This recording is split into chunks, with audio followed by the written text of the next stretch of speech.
Myanmar and Cambodian societies?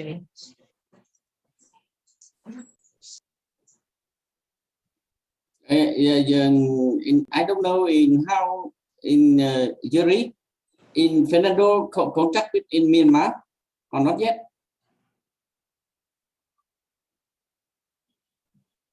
Yes, if I may be allowed to give an observation. Actually, Fernando want to deliver a message to our group, to the group members. He said regarding the Myanmar society, he think every one of us should know the political situation, yes, in Myanmar, and also the passing of the society president, Mr. Kim.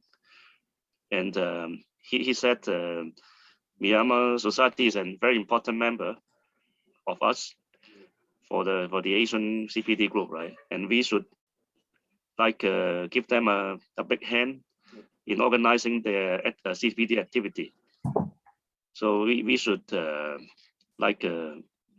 think about something to help them to organize it in July, or he want to ask everyone to try to give them a hand to help.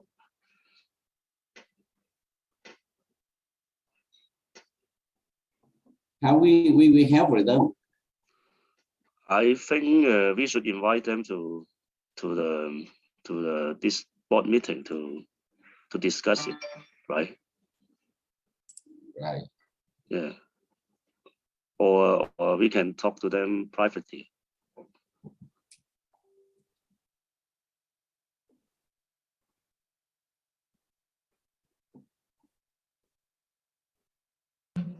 Yeah, maybe we can talk to them privately and then find out how we can help them.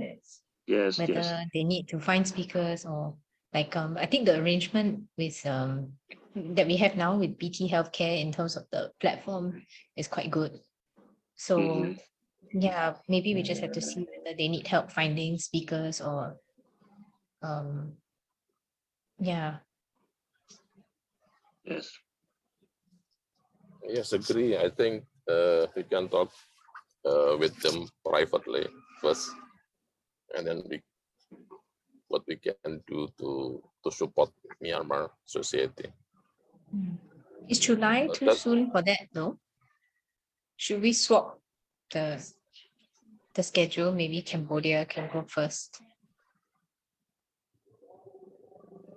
I think it's possible that Dennis, Cambodian first, and then maybe in the next time Myanmar. Yeah. I think Cambodia also. They cannot because it's very early for them. I think Cambodia November. Okay. My idea. I want to ask if in July we push in Hong Kong, in September Macau, in October Singapore. In July Hong Kong.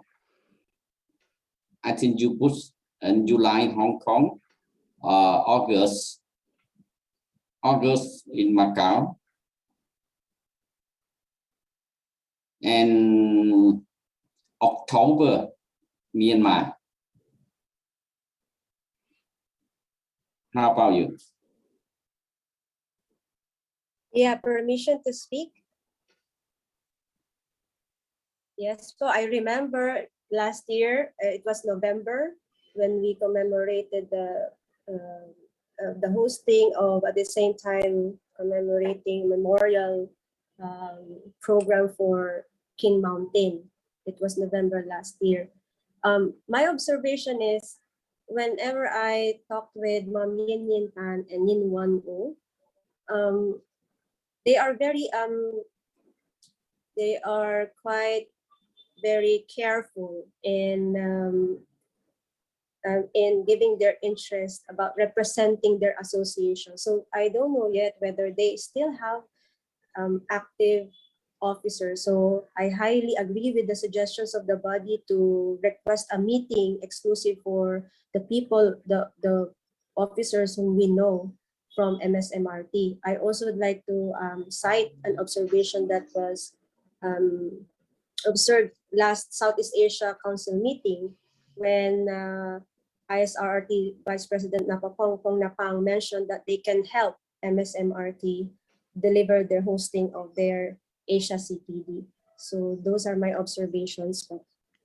And also Cambodia, if we will assign them nearly after July, I think we should first start to communicate and establish communication with them. Thank you.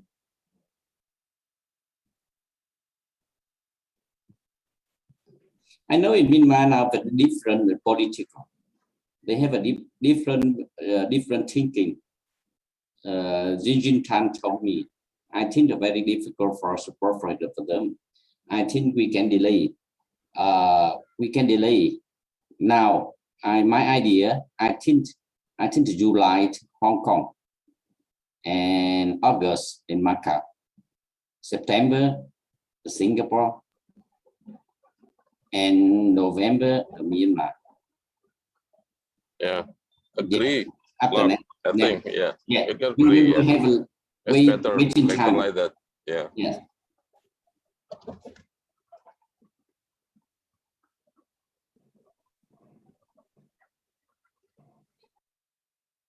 And I think that works for SSR. Like if we go in September, and then October will be either Cambodia or Myanmar.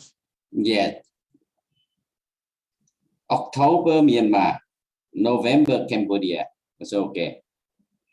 How about in Hong Kong? How about in Macau? How about Singapore? Okay. Can Hong Kong keep the August? Mulai jam berapa ini? Yeah, you skip August and you I go want in July. You can go to July. I want to keep in August. We want to hold a CPD event in August because we will do the ASM for our association. Jam 6 nih, kapan mulainya? So August, July, okay. I think you, Bici, you please share again. You please share again. Semua ya, aku masukin semua sekarang ya. Bici. Ini udah jam 6 tuh ada Pak Sekum di luar. And also same situation as Macau because we will have our annual scientific meeting in September. So we want to hold the CPD the same times Ya, sekarang with, ada semua ya. our scientific meeting.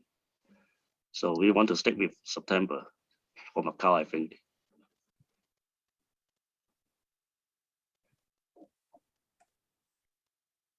Bici, you can share. You can share again. Okay. Okay. Good evening, everyone.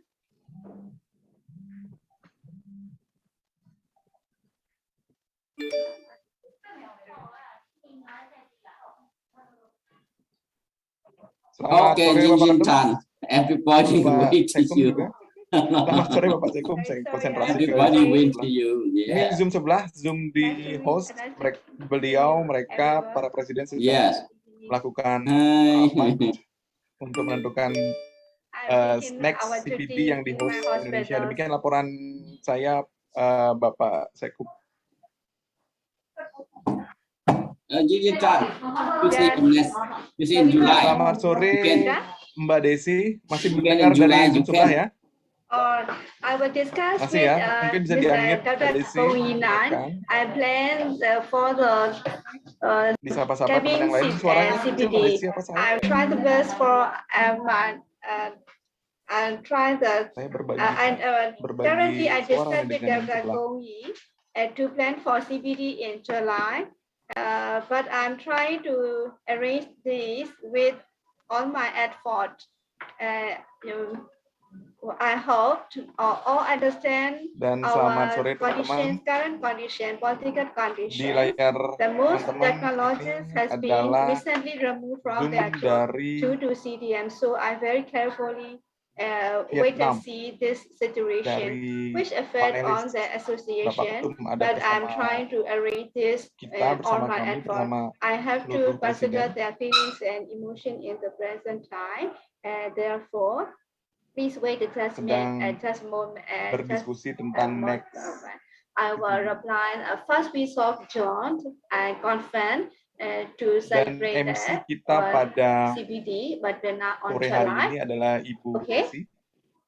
Sorry, Ibu Desi, Nelson, apakah bisa Nelson, I mengirimkan hear suara? you talk. You want to skip in August.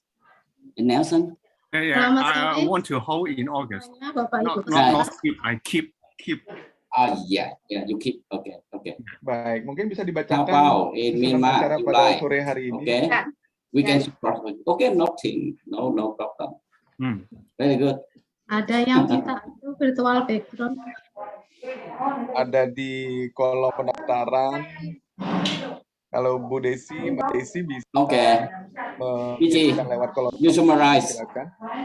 Sebentar ya, yang minta virtual background. Not change. Not change. Yes. Terima kasih Bu Desi telah menyempatkan waktunya.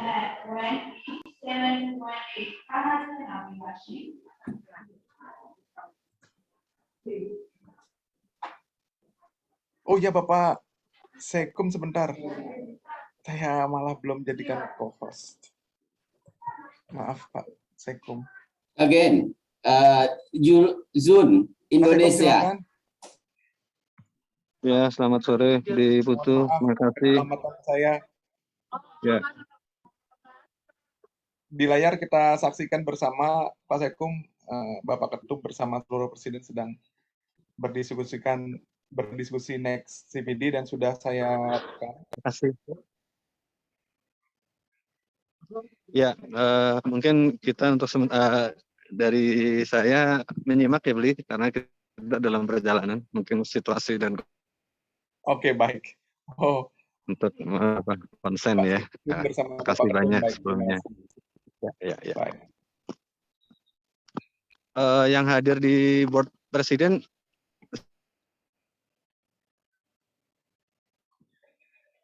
Di presiden Siap Gatot bergabung nggak?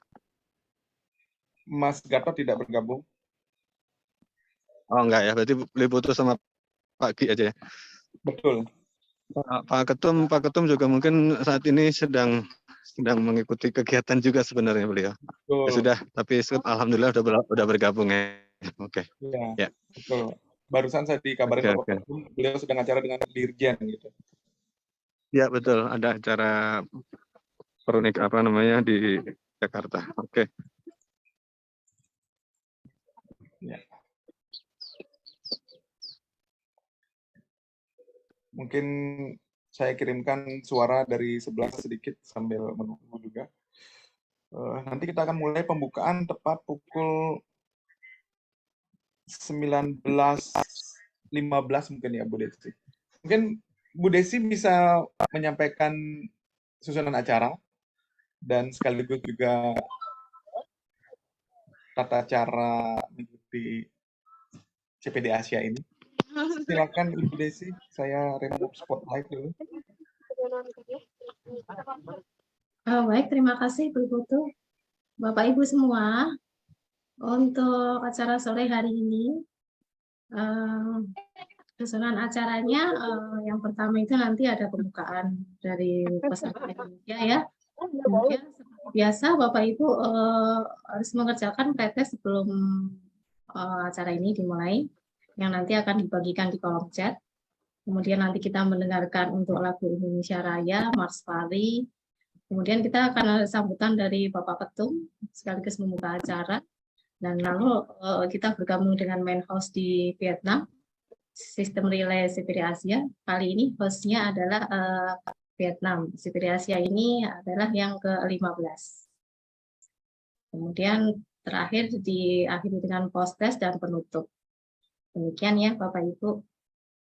Jangan lupa untuk mengisi link pretest dan post-testnya untuk mendapatkan sertifikat per SKP, 1 SKP Pari. Gitu ya. Terima kasih Ibu Desi. Dan link untuk absensi pretest saya akan berikan di kolom chat.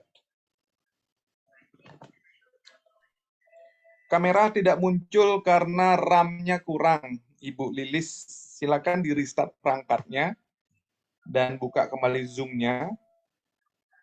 Mungkin bisa muncul. Kalau ada kamera hilang, suara hilang, itu RAM-nya terbatas. Demikian. Untuk pretest dan absensi saya akan kirim ke kolom chat. Saya akan cek sekali lagi. Oke, semuanya sudah lengkap, baik.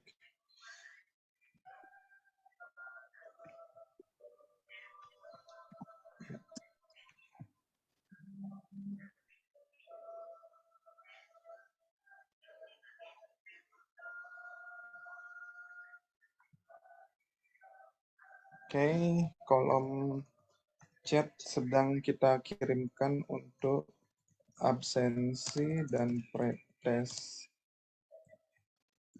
CPD Asia. Silakan diisi, Bapak Ibu. Dan sebagai laporan saya bahwa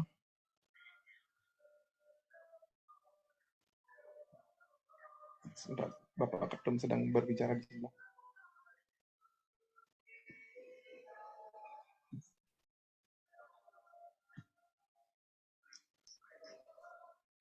Sebagai laporan saya, Ibu Desi dan Pak Sekum, ada juga Pak Gatot, pendaftar kita pada CPD ke-15 sebanyak 635.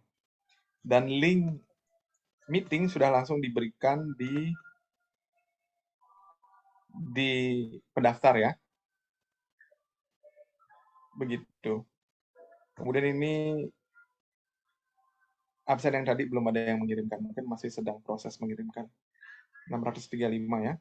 635 yang baru bergabung ini 168 ya. Ya, mungkin on the way mungkin.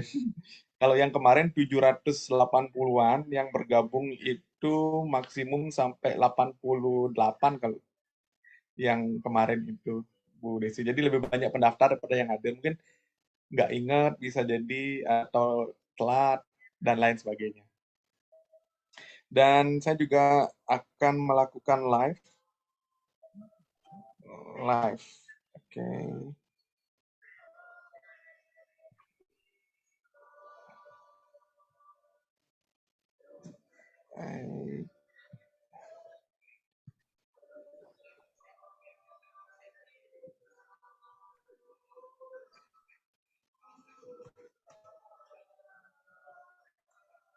Sayup-sayup di sebelah juga dari webinar Jatim sedang ini gladi untuk besok.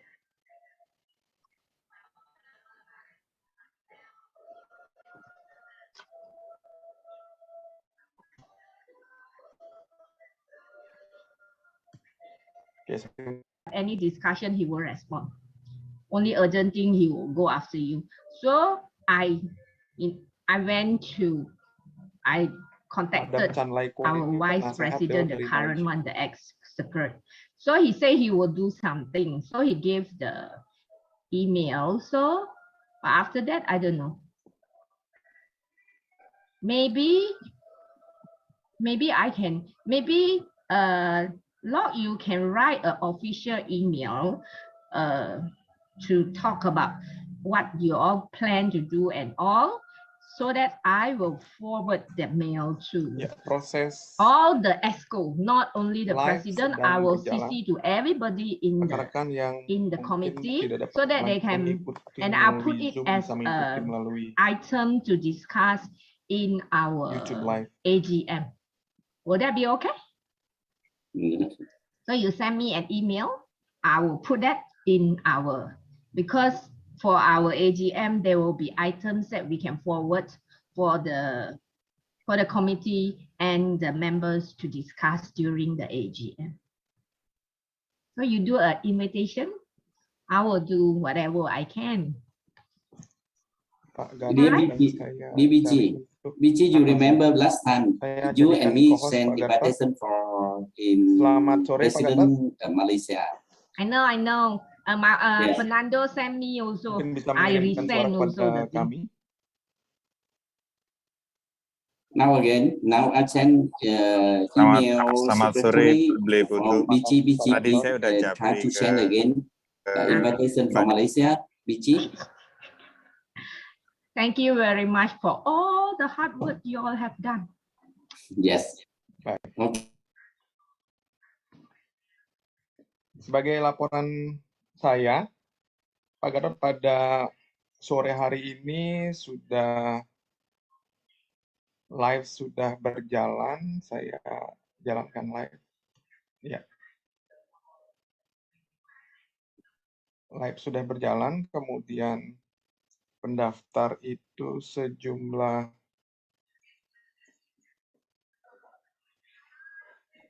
637, kemudian yang di ruang Zoom Indonesia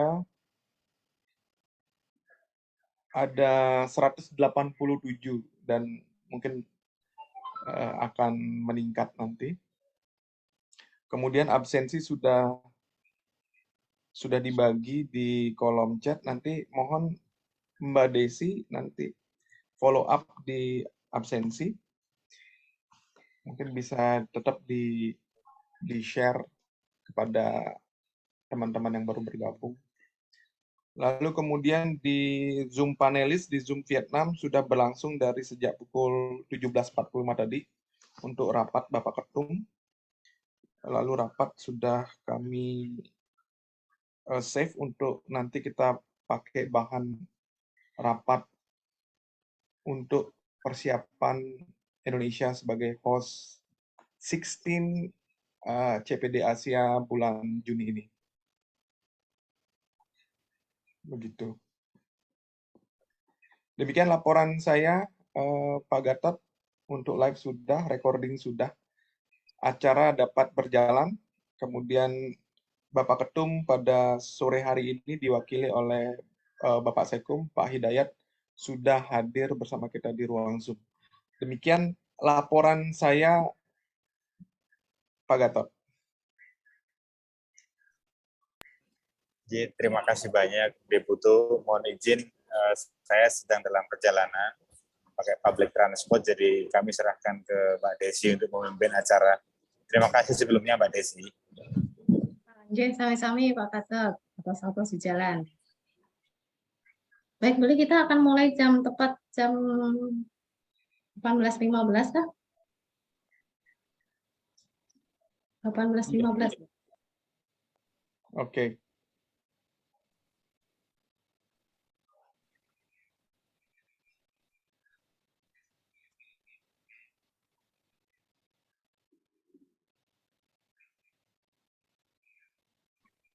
Baik, kita mulai sekarang ya.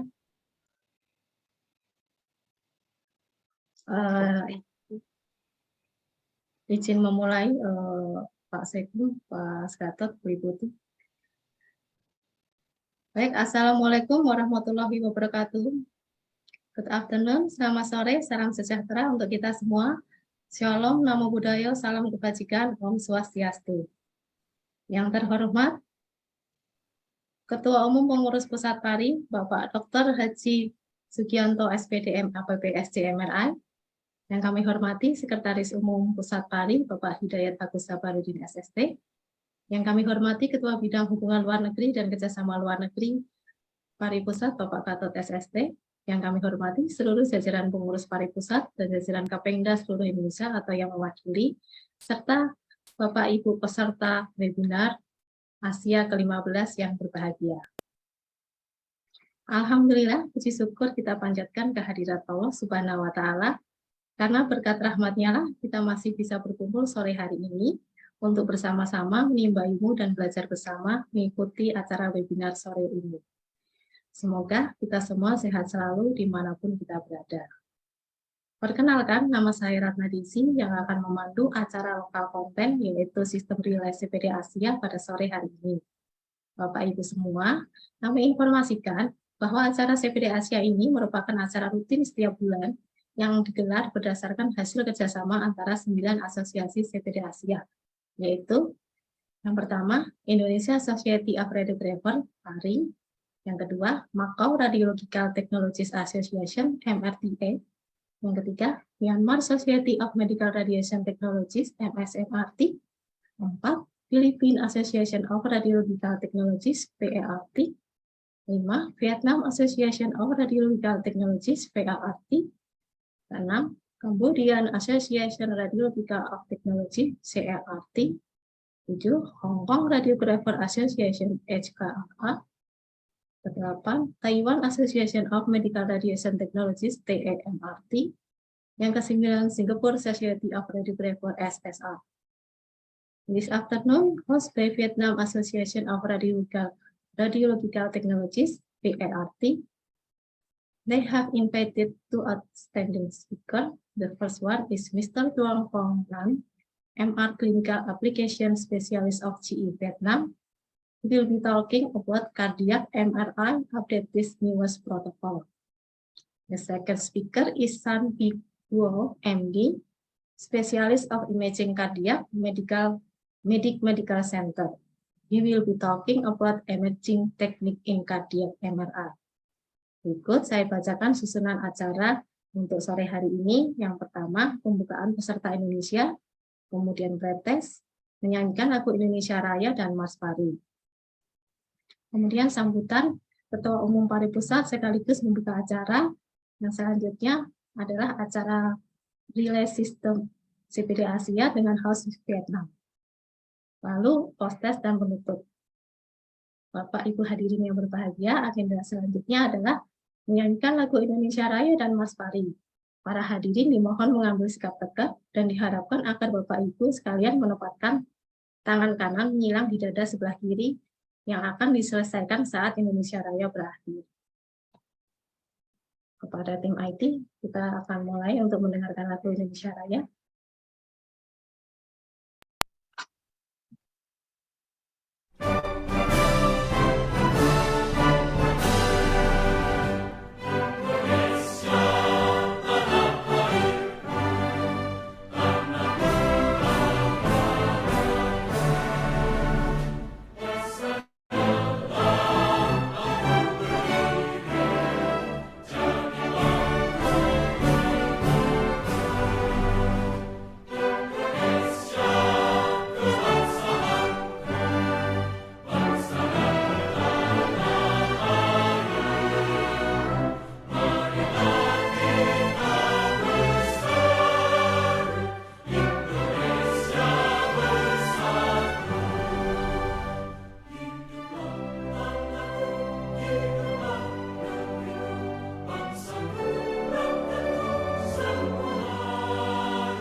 hadirin dipersilahkan untuk rileks kembali.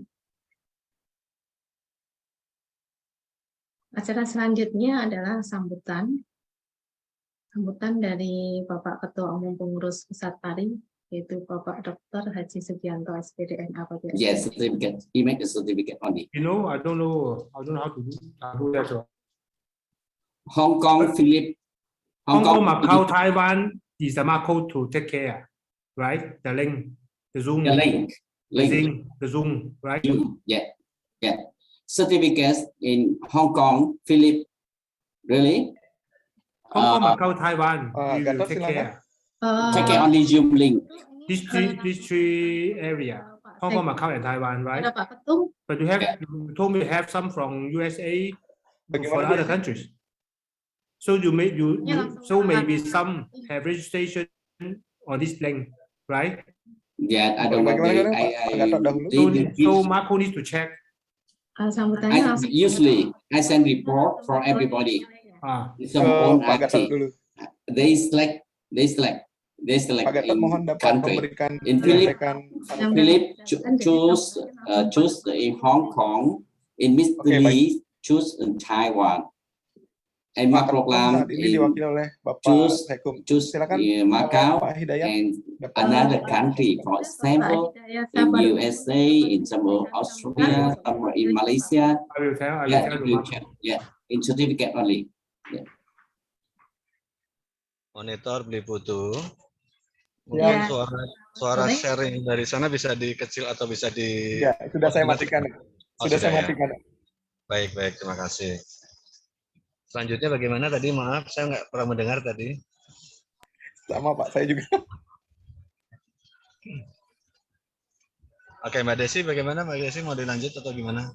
Iya, Pak Sekum, ini sambutan langsung ke Bapak Ketum atau Pak Sekum yang mewakili karena Pak Ketum sedang dalam perjalanan. Demikian Bapak. Okay. Baik, terima kasih. Ya. Jadi langsung sambutan ya, ini ya. Ya, sebelum kita mau komen host. Baik, makasih. Ya, bismillahirrahmanirrahim. Assalamualaikum warahmatullahi wabarakatuh. Ya. Good evening, everybody. Selamat sore, teman-teman semuanya. Radiografer Indonesia yang berada dimanapun berada pada saat ini, yang bergabung pada kesempatan ini di CPD Asia yang ke-15 dengan host dari Vietnam dan mengambil sebuah tema yang cukup menarik yang harapannya teman-teman bisa mengikuti dan bisa mendapatkan hal-hal yang bermanfaat dari kegiatan pada sore hari ini. Mohon maaf sebelumnya, barangkali Bapak Ketum tadi menyampaikan belum bisa langsung memberikan sambutan dan membuka pada kesempatan sore hari ini karena beliau sedang dalam posisi yang mungkin kurang memungkinkan karena ada beberapa kegiatan yang harus dilaksanakan pada sore hari ini. Demikian pula kami saat ini juga dalam perjalanan dan mohon maaf juga jika dalam penyambutan atau kata pembuka nanti ada beberapa hal yang tidak berkenan.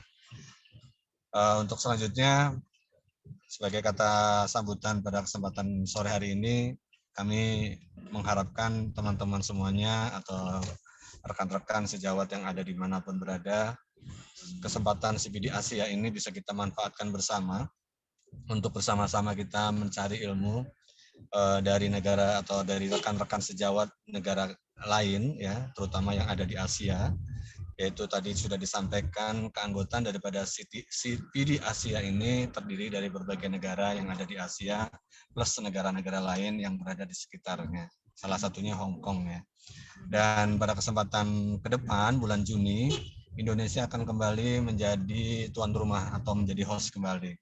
Nah, ini juga silakan teman-teman semuanya barangkali bisa menyampaikan kepada rekan-rekan yang lain yang belum berkesempatan untuk dapat hadir atau dapat ikut serta pada kesempatan ini, bisa nanti disampaikan untuk materi untuk yang di Indonesia sampai saat ini belum kita putuskan untuk mengambil tema apa, akan tetapi tentunya kami akan mengambil sebuah tema yang akan sangat menarik dan bisa menjadi salah satu wahana untuk pengetahuan baru, penguasaan teknologi baru, serta adanya informasi-informasi update terkait dengan radiografi atau radiologi pada umumnya.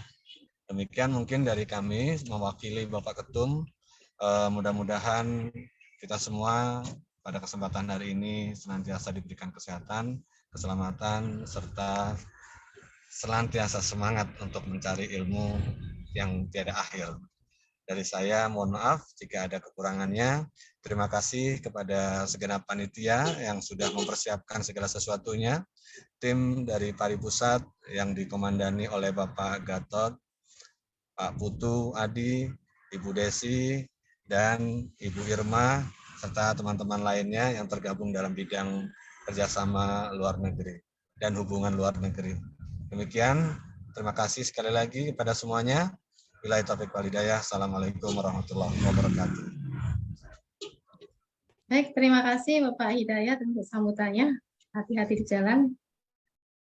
Bapak Ibu semua, sebentar lagi kita akan bergabung dengan main host kita di Vietnam. Perlu kami sampaikan, jika ada pertanyaan yang terkait dengan materi, Bapak Ibu bisa menayangkannya di kolom chat ruang Zoom ini. Nanti kita akan sampaikan ke Menlu. Diharapkan sekali lagi untuk Bapak Ibu peserta dapat mengisi pretest yang sudah dibagikan, dan nanti setelah selesai relay CPD untuk materi, mengisi post test yang nanti akan dibagikan di kolom chat ruang Zoom ini. Dan itu adalah merupakan salah satu persyaratan untuk mendapatkan sertifikat ber-SKP baru. Terima kasih Bu Desi, terima kasih Pak Sekung. Kita akan relay langsung, Bu Desi. Ya, silakan beli foto. Terima kasih Bu Desi. Teman-teman silakan selamat menyaksikan, dan jika ada pertanyaan silakan menyampaikan di kolom chat, dan kolom chat akan saya buka untuk everyone.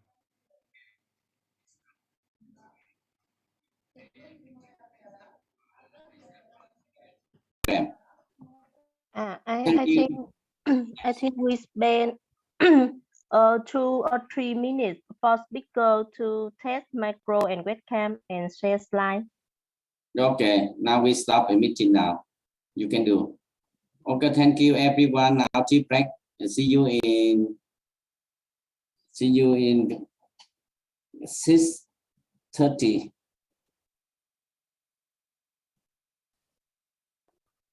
See you in 6:30 Vietnam time. Okay.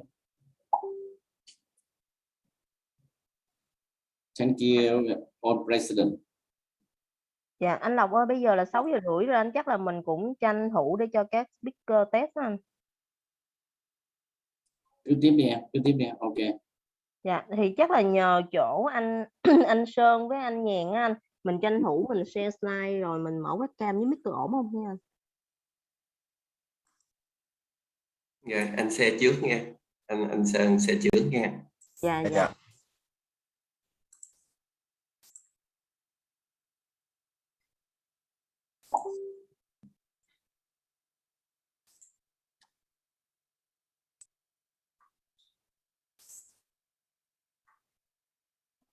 Em thấy chưa? Em thấy chưa? Dạ, em thấy rõ rồi anh. Rồi, anh stop share nghe. Dạ, có gì em hỗ trợ anh stop share cũng được anh. Ở đây anh Dạ. stop share. Dạ, em hỗ trợ anh stop share rồi. Dạ. Chắc là em cũng nhờ anh Nhàn mình test thử nha. Ok, để mình share screen.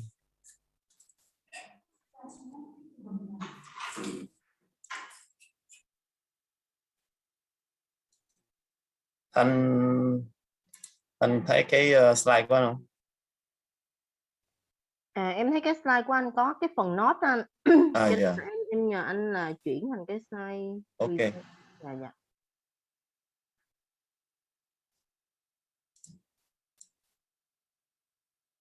Để start share lại.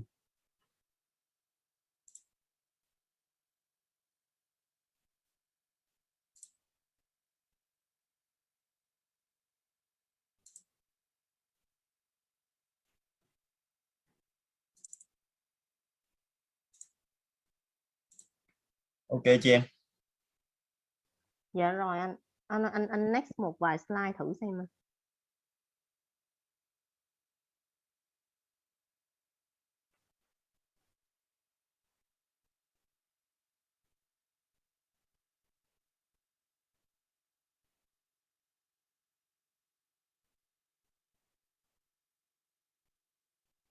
Ok. Được chưa không Thanh? Dạ em thấy ổn rồi anh. Ok. Vậy anh start share luôn nhé. Dạ.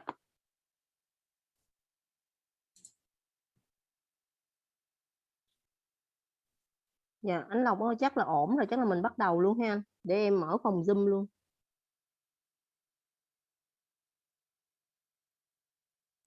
Okay, Thanh, you can start.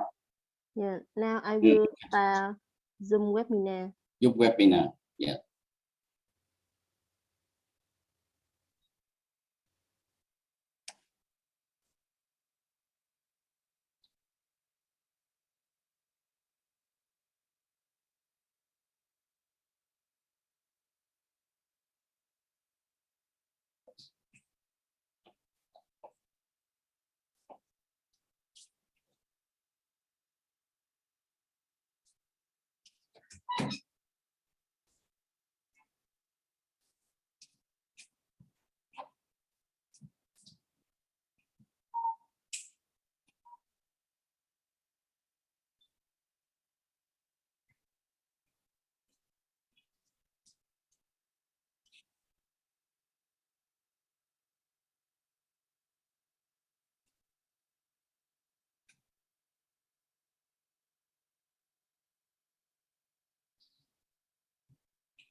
Yes, hi everyone from Asia and all over the world. This is the 15th CPD Asia online continuing professional development platform for Asian radiologic technologists societies. Hosting this 15th CPD Asia is the Vietnam Association of Radiologic Technologists, VART, and I am Peachy Luna, your program host. We are again grateful to our sponsor, VT Healthcare Vietnam, in helping us organize the online CPD Asia. And we are live streaming on YouTube. Please search VART channel and PAR channels, so you can may join us live and watch a replay using the YouTube channels. Now, to formally start the program, please welcome the President of the Vietnam Association of Radiological Technologists, VART, President Taiwan Loc, for his opening speech and welcome remarks. Good evening, everyone. Good evening, all colleagues. Dear old friend, new technology in radiology is developing very fast. We will continue with in Asia CPD. We hope we continue sharing your experience to everyone of Asia country. Congratulations to nine country. We work hard and success. Now we only welcome on another country. Friend, please join us. Today, we start 15 Asia CPD. Thank you so much, everyone, for support for us. Now we start. Thank you, BT Luna. Yes, thank you very much, President of Vietnam Association of Radiological Technologists, VART, President Taiwan Loc.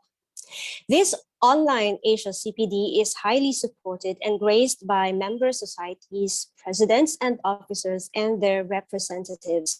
Allow me to recognize them. Let us greet and welcome the President of Macau Radiological Technologists Association, MRTA, President Fernando Koch. Hello, good evening, everyone. We have also the President of Indonesian Society of Radiographers, or PARI, President Diek Subianto.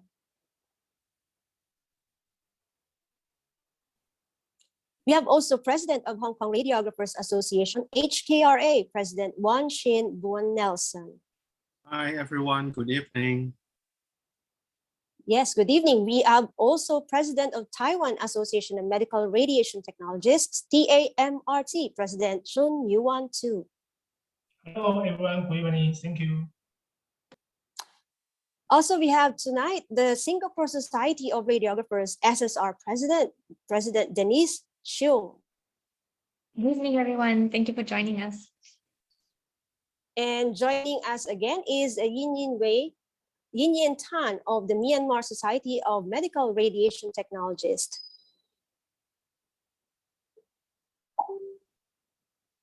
Yes, also we have from Malaysia, we have Madam Lai Kwan.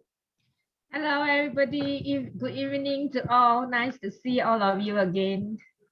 And we have also from MRTA, Sir Jerry Pedro Lay.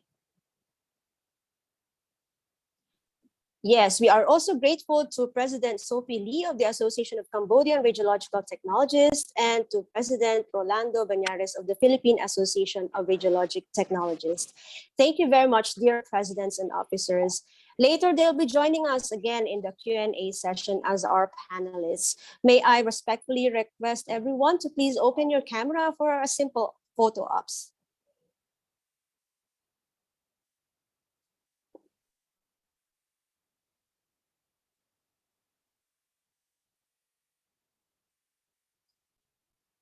All right, thank you very much. Now, to formally begin the program, allow me to introduce our program moderator, who will facilitate the introduction of our two great speakers and the Q&A session later. Please welcome Mr. Liu Chue Yu. Thank you, Bichilona.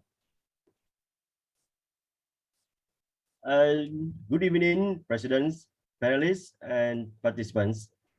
My name is Liu Ji-Yung, and today I'm very honored to welcome all of you to the 15th Continuous Professional Development held by Vietnam. At this conference, I would like to introduce two Vietnamese speakers who will present the impression topics cardiac MRI, with many experience and newest updates of the techniques and also the clinical. We hope that their presentation will provide more knowledge and interesting insight about cardiac MRI, thereby We look forward to receive many questions and discussion from all of you in the Q&A session. And for a start, please welcome the first speaker, Mr. Hoàng Nhàn Trương. He's a MR Clinical Application Specialist of 3E Vietnam. His presentation is cardiac MRI, update newest protocol. Please, Mr. Trương Nhàn. Okay, so thank you for Anh Dũng. Okay, hello everyone. So my name is Nhàn Trương. It's my really pleasure to me for me to be here today for joining the 15th ASEAN Continuous Professional Development. I would like to share to you. I would like to share my screen first.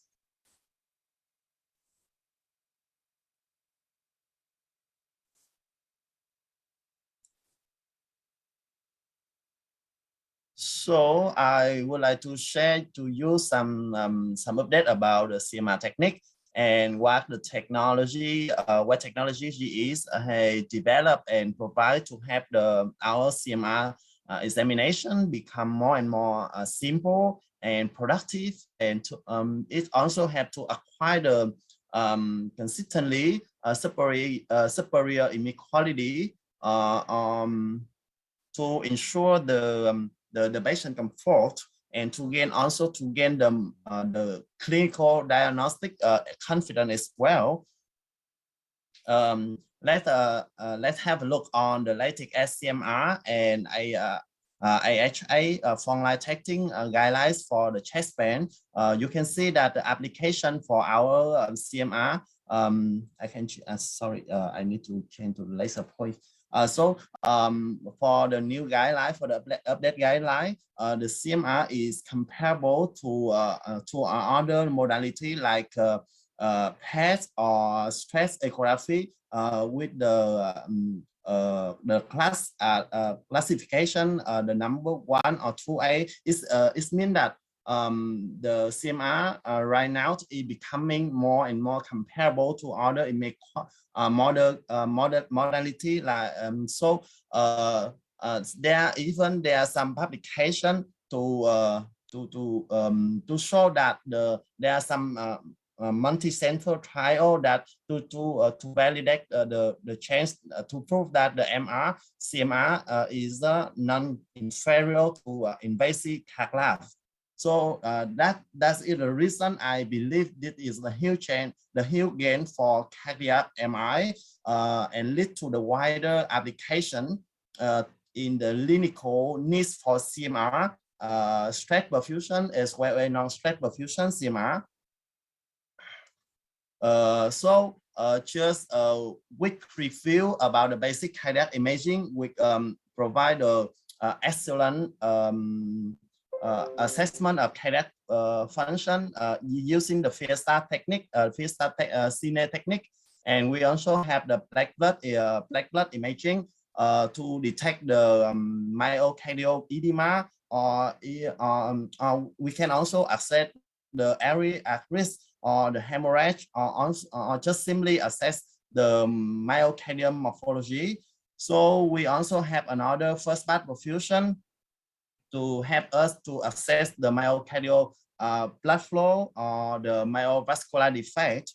We also have the last one in the standard cardiac imaging is the delay enhancement, will help us to identify the myocardial injury or to evaluate the viability of the myocardium.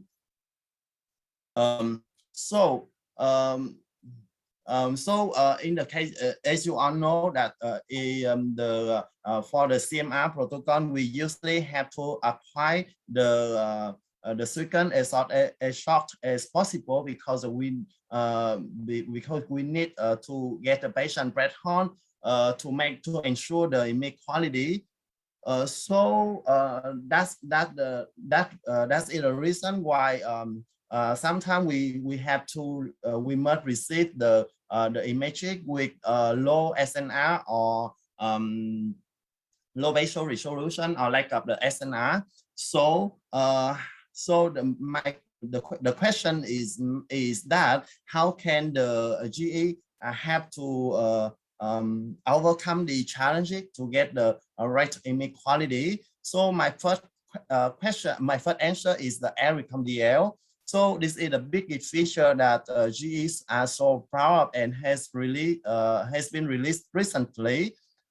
In the past, as you all know that noise in the images is usually due to when we acquire the too high spatial resolution image or to shock up the scanning time during MR signal acquisition. So the current solution at this moment now is to reduce the spatial resolution or increase the signal to noise ratio by increase the signal average. It means that we need and this adjustment may lead to the how can I say may lead to the impact on the productivity. I mean that you have to scan less patient per day. So with ARICOM-DL, we can create imaging with less noise through deep learning reconstruction. So at this moment, people just keep talking about the AI, artificial intelligence. So this new feature is based on that. This has to reduce the need to do the balance between the resolution and scanning time. That means that you are able to scan more patients per day while maintaining the image quality. So luckily, at this moment, ARICOM-DL is available to on up to these frequencies and offer us the opportunity to reduce the noise, reduce the ringing artifact, and increase the image sharpness. So for the where ARICOM-DL play into the CMR protocol, so the sharpness to see the smaller structure, the thinness line to see more tissue, free breathing for patient comfort, and improve the contrast to noise ratio, and so on. Luckily, ARICOM-DL are now integrated with on of the mostly with almost standard CMR protocols sequences like from function, morphology, perfusion to myocardial delay enhancement. And I will show you in the separate example below. As I mentioned, ARICOM-DL is pioneering deep learning based reconstruction algorithm that improve the SNR and also improve the image sharpness.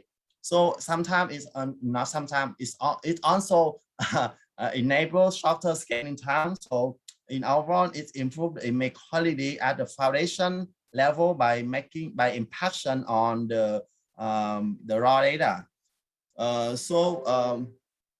We can have a look on the MDE example. ARICOM-DL, you can see the conventional MDE imaging. You can see it's quite noisy, but with ARICOM-DL, we can gain a better outcome with noise reduction, and also the image is more sharper and clearer on the right side here.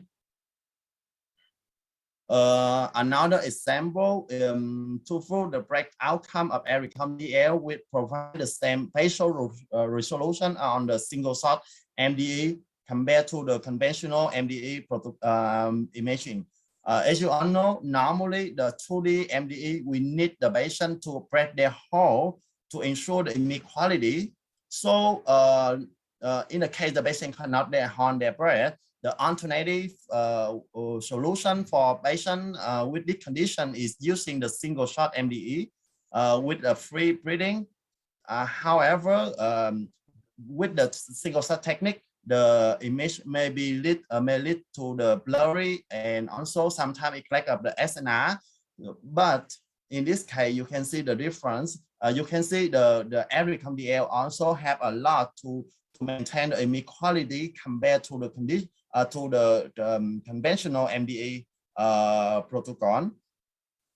So besides that, GE also focus on in improving the MDE acquisition to gain the better contrast and image quality, because you all know that the MDE plays an important role in identifying the myocardium disease.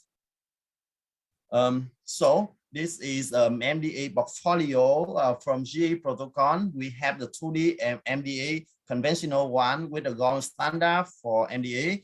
We also, and then the phase sensitive MDA for like that, which is less dependent on the inversion time to separate the myocardium.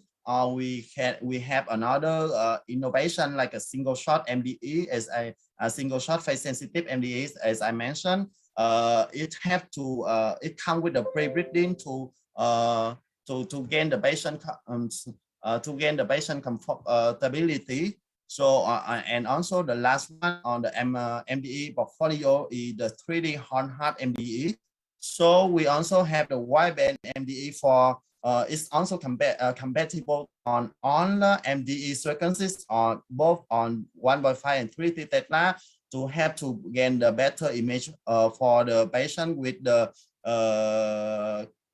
compatible MRI compatible implants. So I would like to mention a bit about the single shot MDE. Single shot MDE. This one is just a moment.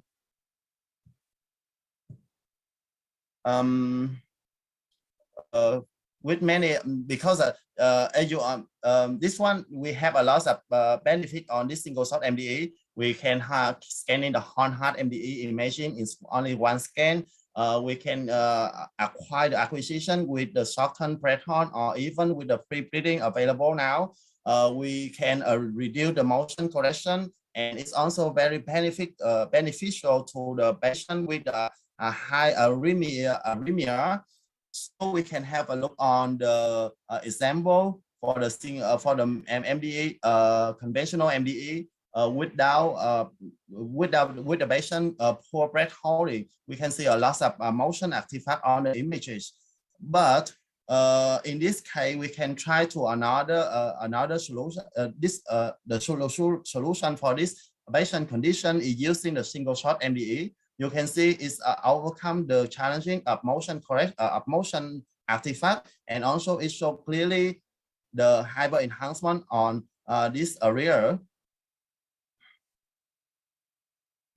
Another MDE technique I would like to introduce to you is dark blood phase sensitive MDE by applying the proper inversion time to separate the blood pole signal.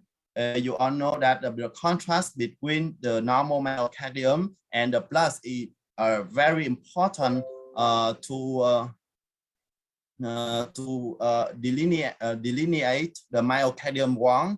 So normally, as you all know, that normally the blood pool in MDE circuit has the high signal, but with this technique, the blood node may be darker than the myocardium. So it providing better contrast between the blood pool and even the myocardium infarction and also the normal myocardium. So basically, the technique also have avoid the waiting time for the washing out phase, because sometimes we need to wait for the signal of blood pool decrease, and this time it happen in the washing out. So with this, the blood pool is darker, so the visualization of hyper enhancement is improved. You can see the example in this image. This one is with the single shot phase sensitive MDE, but the TI set for suppressing the remote myocardium. The blood pool is still bright. We cannot see clearly the enhancement, but compared to the single shot MDE with the dark blood, we can set up the TI for suppressing the blood pool. You can see better the hyper enhancement. So this technique has only this advantage is the penalty of the 6 SNR. So However, luckily right now she also have the RICOM-DL, as I just mentioned. This is a solution for this technique to overcome the challenge and to get a better outcome for MDE imaging. Another improvement of NDE portfolio is applying the wideband and adiabatic inversion on both 2D and 3D image. This technique have, I believe that this technique have to improve better the contrast between the myocardium because better contrast because it's suppressed uniformly the better myocardium, especially on 3D. On the area with near to the MR compatible implants, on the area with that B0 and B1 in homogeneity, you can have a look on the right image. On the first, you can see the conventional MDE. We can with the area near the implants. We can see this image suffer the artifact from the implant. It leads to the hyper enhancement on the myocardium, but with the MD plus, we can see the improvement on the image. So we don't see any artifact here. Yeah. So another new feature in cardiac imaging is motion correction, which is used with the to make the proper first pass perfusion, because motion correction right now is using the image registration algorithm to compensate the misalignment by respiratory motion and residual cardiac motion on both 1.5 and 3 Tesla system. You can see clearly the improvement in the example on the left image with the MOCO. You can see there are lots of motion artifact, but when it comes with the right image, it's more stable on the right image because the motion correction is applied. Furthermore, another example of the MOCO motion correction is on the luckily the motion correction is also compatible to RICOM-DL. So you can see the first one. The image suffer a loss of motion artifact, it also lack of signal, but in the motion artifact is coming reduced with the motion correction, and the last one is a good combination between the motion correction and RICOM-DL to get the best outcome for the first pass perfusion imaging.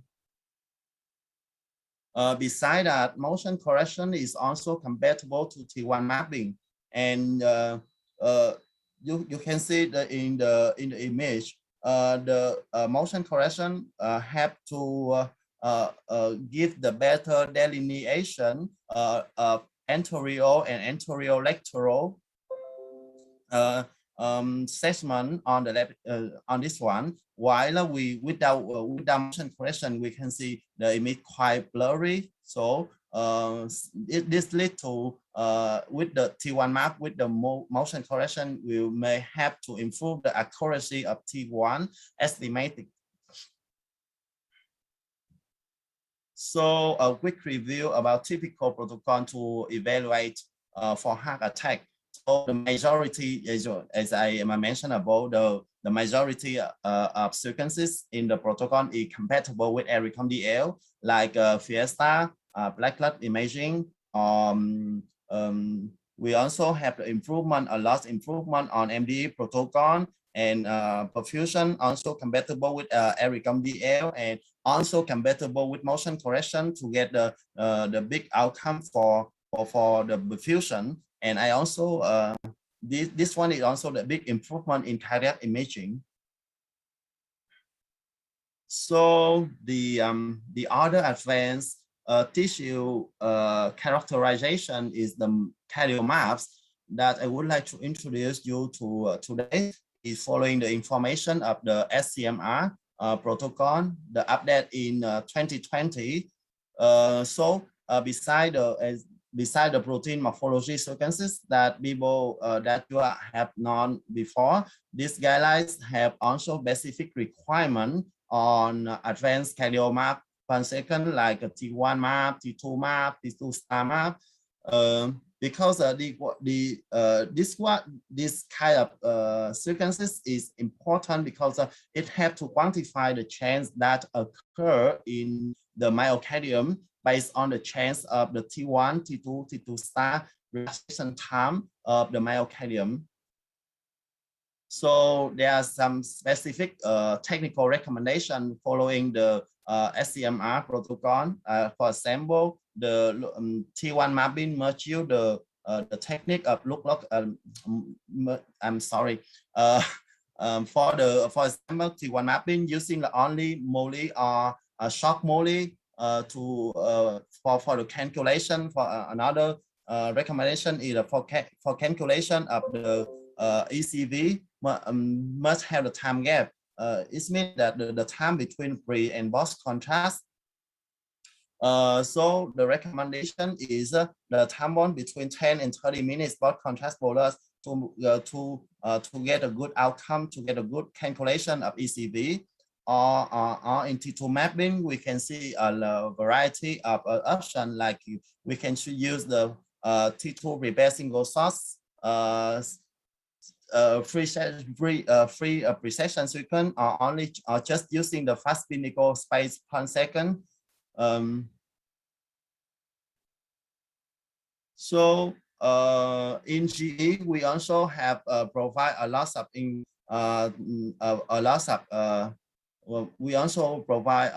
effort to satisfy the technical requirement from SCMR.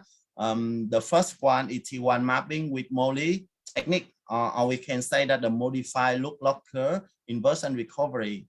So this one is based on the inversion recovery pulse of the steady state radiant echo combined with the motion correction, as I just mentioned, to reduce the motion artifact from breathing. So you can look at on the pulse side, we can see there are two 180 inversion pulse here. So in the first for the first inversion pulse, the signal is received at 5 different TI time, and there will be a 3-bit recovery barrier that period is needed for the longitudinal magnetization to be recovered before the next inversion recovery is applied. So in this inversion recovery, we apply another 3 different echo. At different time of TI. So sometimes in practical field, so you may hear a few different moly technique like 533 or 511, and that's the main difference, because when we change the design of the signal acquisition of each inversion point, we will receive like for example in 511 we receive for the first inversion we receive 5 times this, and what we have we receive only 5 here, and we also just 1 bit recovery, and the last inversion point we receive only 1. So that's I just give you an example. And for this technique, this is a recommended technique by SCMR to evaluate the number of myocardium condition like myocarditis or amyloidosis. This disease is increase the native T1 value, or the disease to decrease the native T1 value, like in iron overload or Fabry disease. So that's why quantification of native T1 value is considered as a promising method for detecting myocardial injury without the use of the gadolinium contrast. So basically, the normal myocardium T1 value have been reported around 950 to 1,000 milliseconds at 1.5 Tesla. And on treaty is around 1,100 to 1,250. on treaty. So the normal post-contrast Molly technique has been reported to be around 340 to 579 milliseconds. However, these reference number that I found in some article in a certain research of institution. So the recommendation is from SCMR is that the normal value of native T1 should be built up in your own medical facility. So for the KDO map, we also have another technique we call Smart T1, Smart T1 map, because this technique is similar to the Molly technique, but except that we use the inversion punch, but at this case we use the 90 saturation punch. This advantage of this technique is less sensitive to the change of the patient heart rate or other imaging parameters. So in principle, the Smart T1 technique, it can be used for patients with an unstable heart rate. So you can see the design of the Smart T1 punch. As I mentioned, it just use the continuously 90 saturation punch. So this have to obtain the true T1 relaxation of the myocardium. However, this technique right now is not recommended by SCMR because the technique precision, which is defined the ability to reproduce the same result in separate measurement, is less than T1 Molly. Therefore, SCMR guidelines doesn't recommend it to use Smart T1 map for the evaluate the myocardium. So another important indicator is calculation of ECV map, which is, this one is calculated based on the T1 map before and post contrast injection. The myocardium, the myocardium, you all know that the myocardium is divided into the cellular and extracellular components. So the extracellular space is important for structure and function of the heart.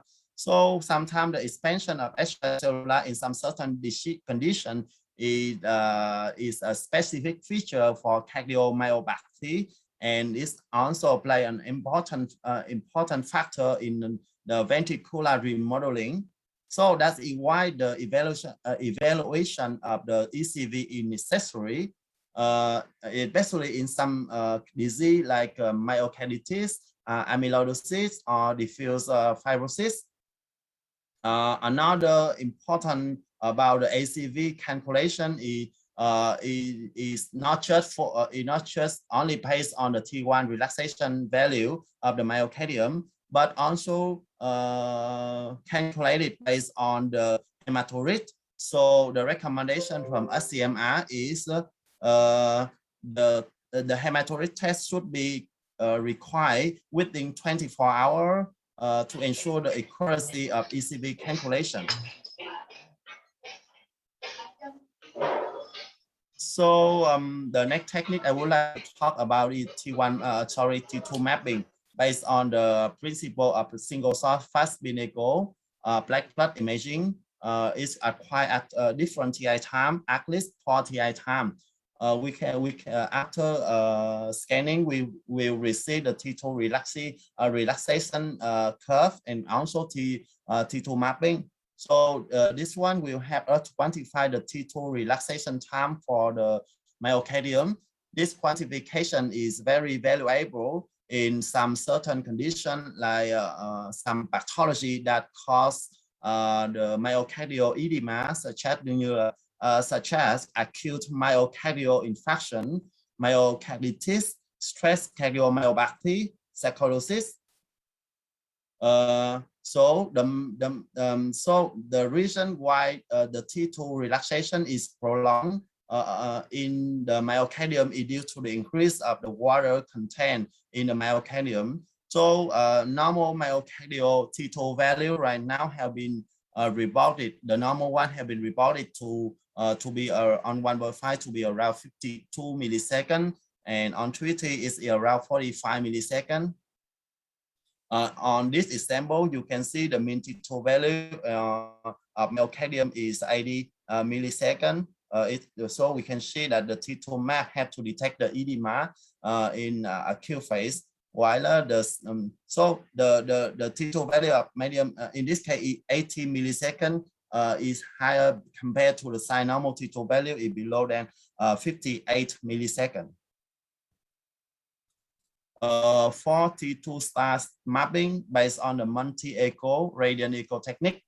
So we acquired the different TE at least 8 echo. So due to the principle of the radiant echo sequences, it will be very sensitive to the change of the local magnetic field compared to the spin echo, because as you all know that for the radiant echo, we don't use any pre-focus punch to reface the spin. That's why this is sensitive to the local change of the local magnetic field. So basically in this case, when we have the a loss of ion deposition in the myocardium, so we can see that in this patient with sickle cell disease patient, we can see the signal growth in the myocardium. So for your information, that the cardiac failure due to the ion overload remain the most common cause of death in patients in the developed country. So therefore, if we have the alternative and reliable method like T2 map, we can detect and evaluate early the extent of cardiac ion deposition and before the cardiac failure. So based on that, we can control the mortality, the death rate among these disease. So for the normal range of T2 star map, it should be in the cardiac. It should be over for the normal range. It should be over than 20 milliseconds. So we can classify the ion overload based on the T2 star value. For example, like if the T2 star value is less than 10 milliseconds, we can consider it's the server or the T2 value is from 10 to 15 milliseconds. We can consider it's a moderate ion overload, and if it's over than 20 milliseconds, we can consider is a normal one. So this is a review of Mestroli and other on the Journal of Cardiovascular Magnetic Resonance in 2017 to show that how the relaxation time change in certain type of disease. For example, the value of native T1 value and the T2 value increase significantly in the myocarditis. But it's just slightly increased for the value of ECV in the myocarditis. However, on the ion overload, you can see that the native T1 or T2 or T2 star value decrease dramatically, and you can also see the changes in other disease like amyloidosis or Fabry disease or diffuse fibrosis. So this is an example about the cardio maps on amyloidosis. As I mentioned above, the normal value of relaxation map should be built up and validated in their own medical facility. So in this example, the size normal value of T1 value is around 930 milliseconds. While the ECV value is considered below than 28% is normal. While in this patient, the native T1 is increased to 1,171, while the ECV value reached to 84%.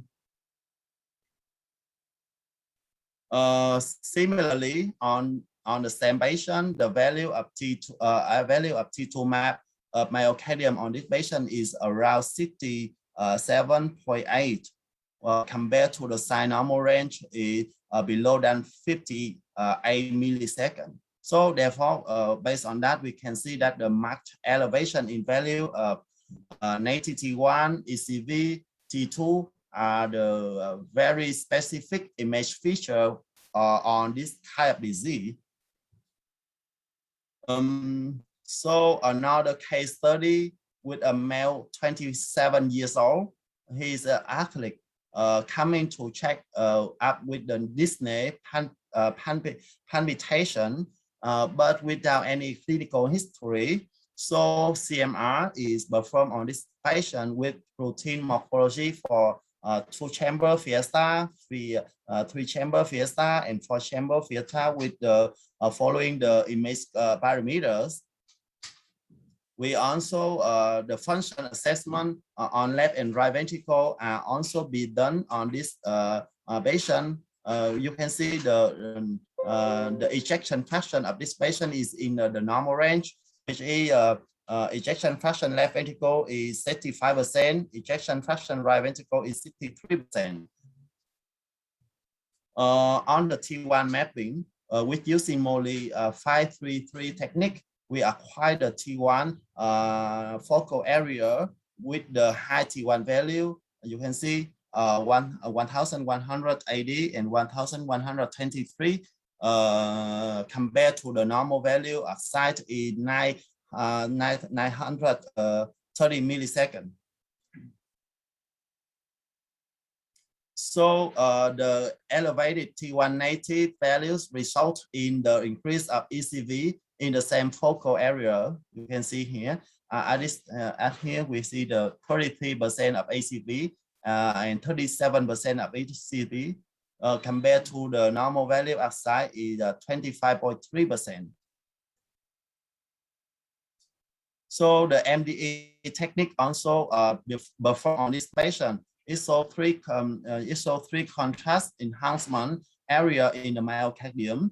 So this one is confirmed. This one is then confirmed as the focal fibrosis. This patient is finally confirmed as the hypertrophy cardiomyopathy with local fibrosis. So you can see the important role of the cardio map in CMR through this patient.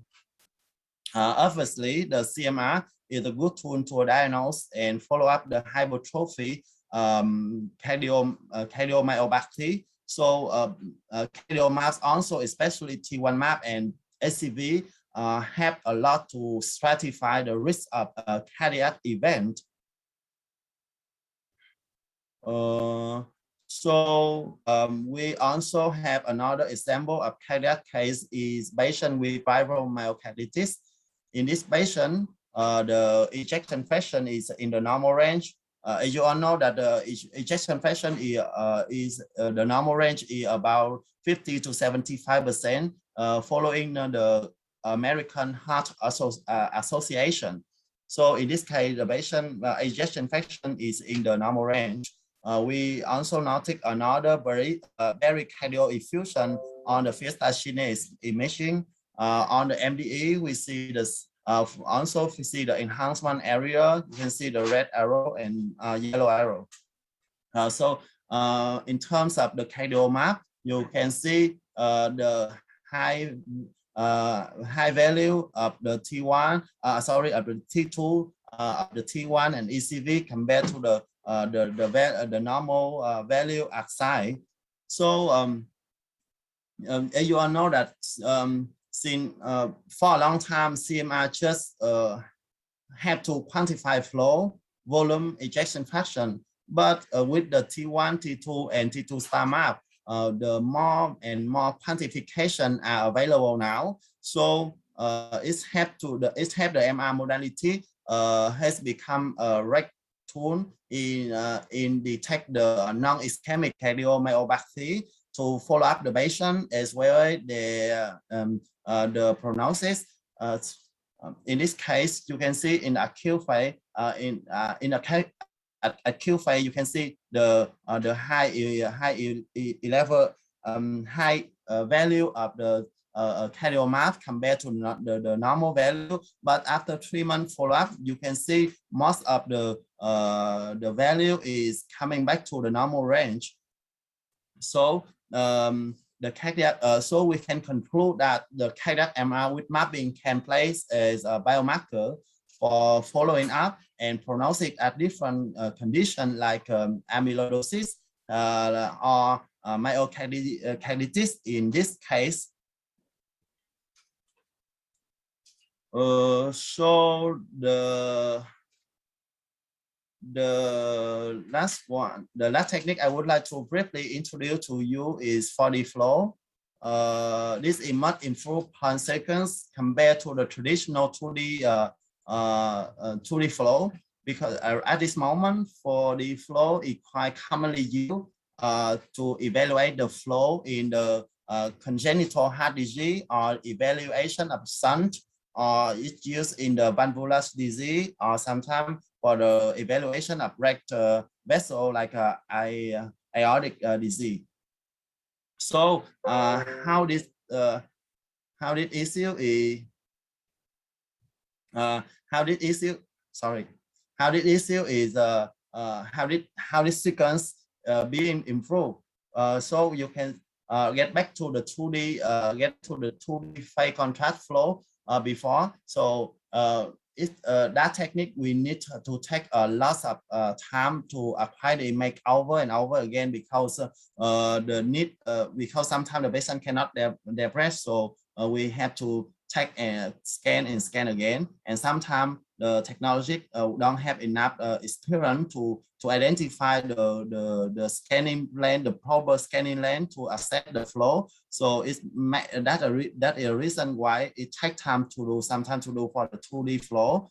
So with 4D flow, we use the free breathing technique, and we also use the acquire the horn heart acquisition. So we don't need to care about the proper scanning plane to assess the flow. So beside that, because it is a free breathing technique, so it may have to improve the workflow. In addition, 4D flow also make the patient more comfortable because of free breathing technique, and allow us and sometimes it allow us to apply the image of younger patients without any anesthesia. So because this technique is independent to breathing, so this technique sometimes it can be shorter, and it leads to the shortening the overall CMR protocol compared to the conventional one. So this is a example case for patient with a mitral bioprosthesis with the 4D flow technique. So the bioprosthesis has become stenotic, as seen by the cardiac ecography. So 4D flow show accelerated flow. You can see the red vector, a lot of red vector here in the mitral valve. With a significant pressure gradient. Beside that, 4D flow also show the severe mitral regurgitation, but this one is not reported, reported by the cardiac ultrasound. So that's the end of my presentation today. Hopefully, I hope that it's helped to update to you in the latest technique of CMR nowadays, and may help you in your daily clinical practice. And thank you very much for your attention. Thank you to Mr. Yang for your sharing and updating newest techniques and protocol in cardiac MRI. We hope that the attendee and participant will get more knowledge from your sharing. And all of you can use Q&A box to make your question to speaker in the Q&A session. Thank you. And now we will move to the second speaker. Please welcome Dr. Phi Sơn Dường. He is a specialist of imaging cardiac medical center, Vietnam. His presentation is Emerging Techniques in Cardiac MRI. Please, Dr. Sơn.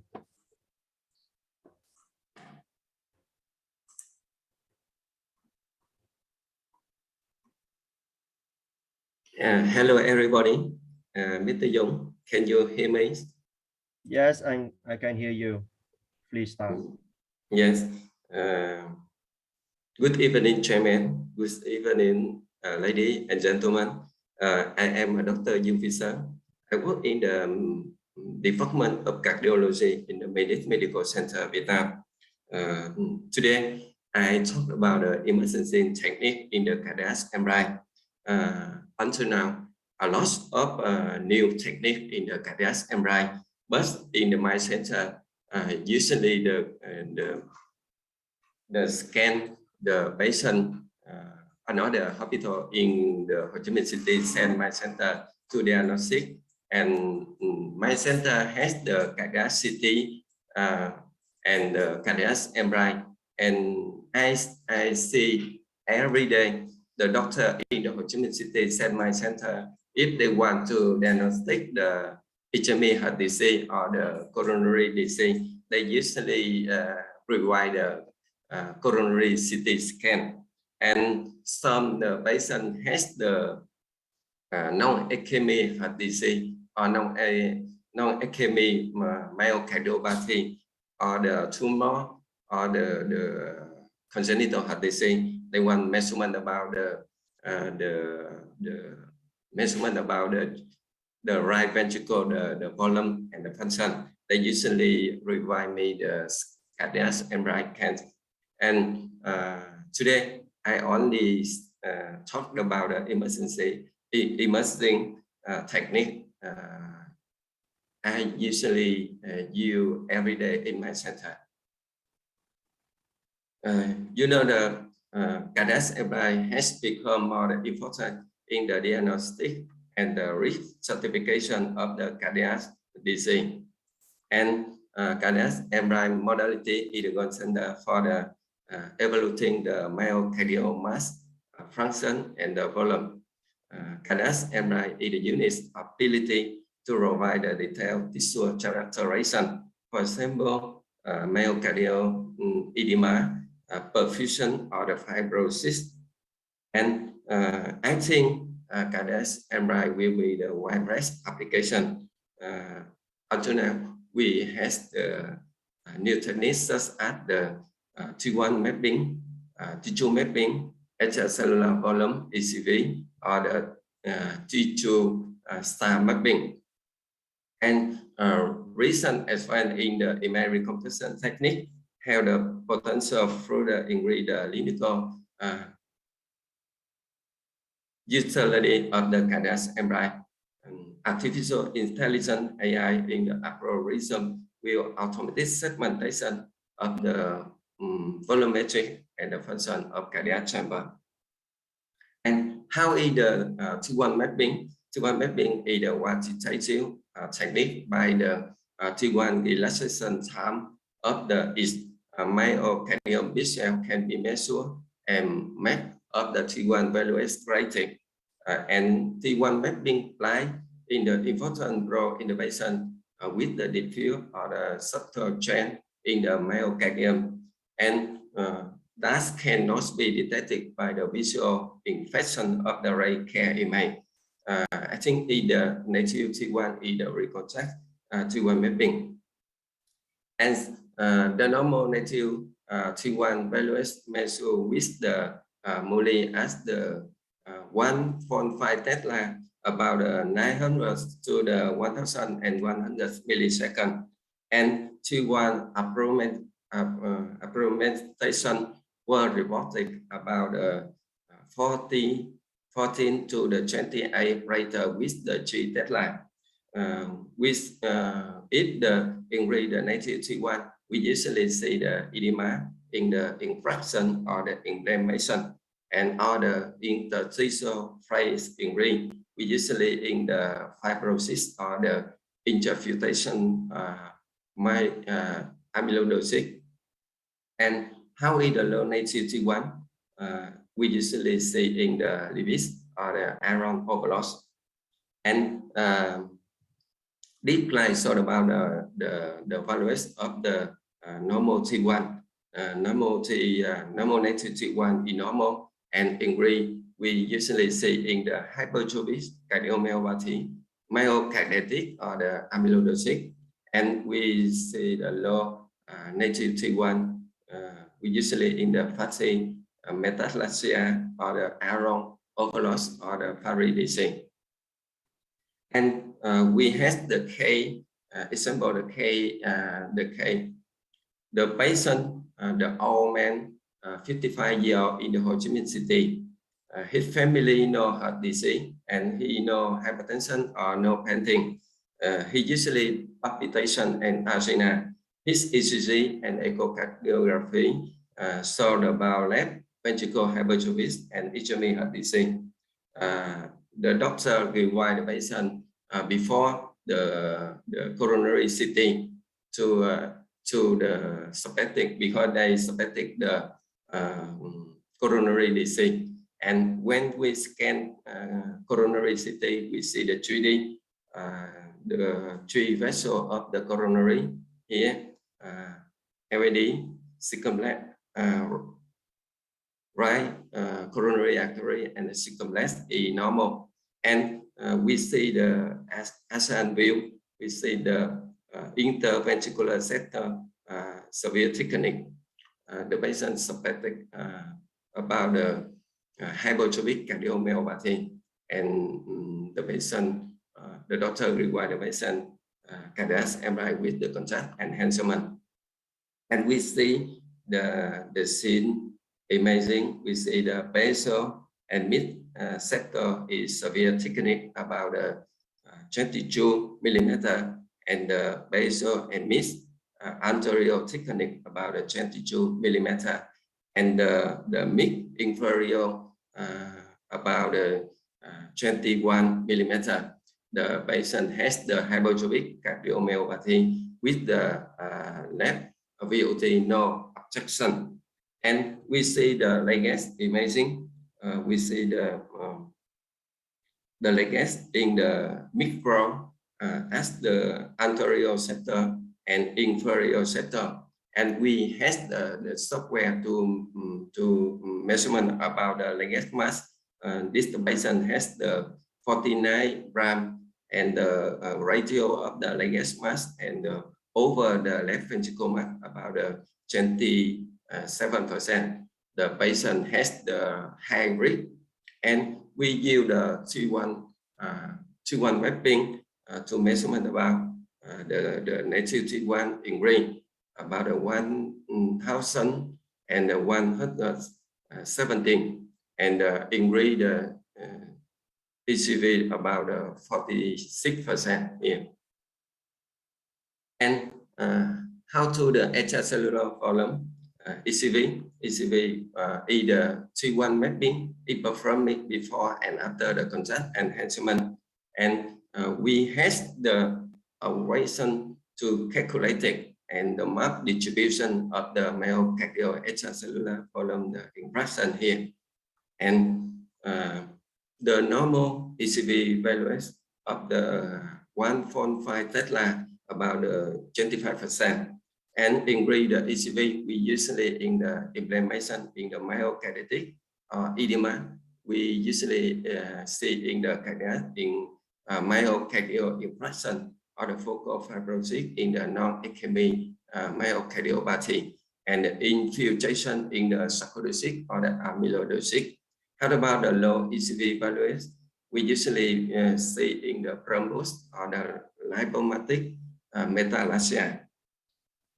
And you know the myocardial tissue about 75% the myocardial intracellular tissue, and about 25% consist of the extracellular volume. And with the fight between the between the on cell. This is the cell. This is the cell. This is the between in blue, including plasma in the vasculature here.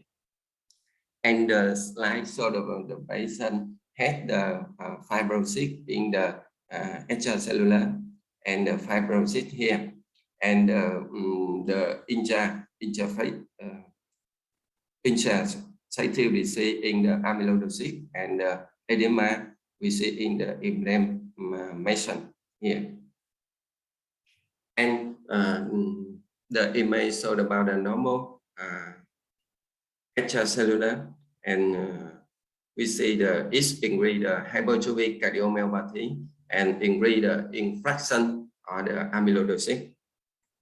And the second case, for example, the patient has the hypertrophic cardiomyopathy, and when the ECG of the patient suspected ischemic heart disease, the patient, the doctor realized the patient cardiac MRI to diagnosis of the hypertrophic cardiomyopathy, and the exclude about the coronary disease. And we see the we see the basal, mixed, and septal, the severe thickening about 17 millimeter. The patient had the hypertrophic cardiomyopathy without the left VOT obstruction. And we see the rest perfusion, so the subendocardial hypoperfusion here as the apical inferior. This is the patient has the diagnosis of the coronary. And we see the legacy two chamber and the short view, the subendocardial fibrosis here. We see that clearly, and in the apical inferior, this is the scale of the ischemic heart disease, not the myocardial myopathy, non-ischemic cardiomyopathy. And the patient has the legacy mass 6 gram, and the radial legacy mass over the left ventricle mass 4%. The patient scan the coronary CT has the stenosis of the 50 stenosis of the middle right coronary. And the patient has the increased myocardial native T1 in the 1,108 millisecond, and the increased ECV about 29%. And we continue to talk about the tissue mapping. Tissue mapping is the quantitative technique by the tissue relaxation of the time. Its myocardial vessel can be measured, and a map of the tissue values criteria is very important to provide the presentation of the inflammation or the edema, then scale the tissue image. And normal tissue mapping about 52 milliseconds as the 1.5 Tesla, and if the 3 Tesla is about 45 milliseconds. If the increase the native tissue, we think the myocardial edema. We usually in the acute myocardial infarction, or acute myocarditis, or the chest cardiomyopathy, or the sarcoidosis, or the cardiac Chamberlain rejection. And for example, the K3, the patient has the myocarditis, were the diagnosis by the original Black-Louis criteria, and the young man about 40-year-old, he present the fever, tired, and chest pain. The patient go to the emergency department with the increased turbulence and the increased CRP. His ECG showed the regular sinus rhythm and ST direction at the D2, D3 AVF and V4 to V6, and the patient has the functional the coronary angiography and no diagnosis of the coronary detected. The patient can cardiac MRI on the following admission. The T2 weighted. So we see the region signal intensity increase here in the apical lateral, and increase the intensity the basal anterior lateral, and the ratio between the myocardium and cervical muscle in the T2 weighted before radiodium overture. And we think the edema of the myocardium and the legate. So we see the subepicardiofibrosis, the apical septum, and the scare in the basal anterolateral, the Langerhans mass about the forearm, and the radial Langerhans mass and the left ventricle mass and about the 4%. The patient here, this is the organoleclular criteria we see here, and now we have the new lecular criteria.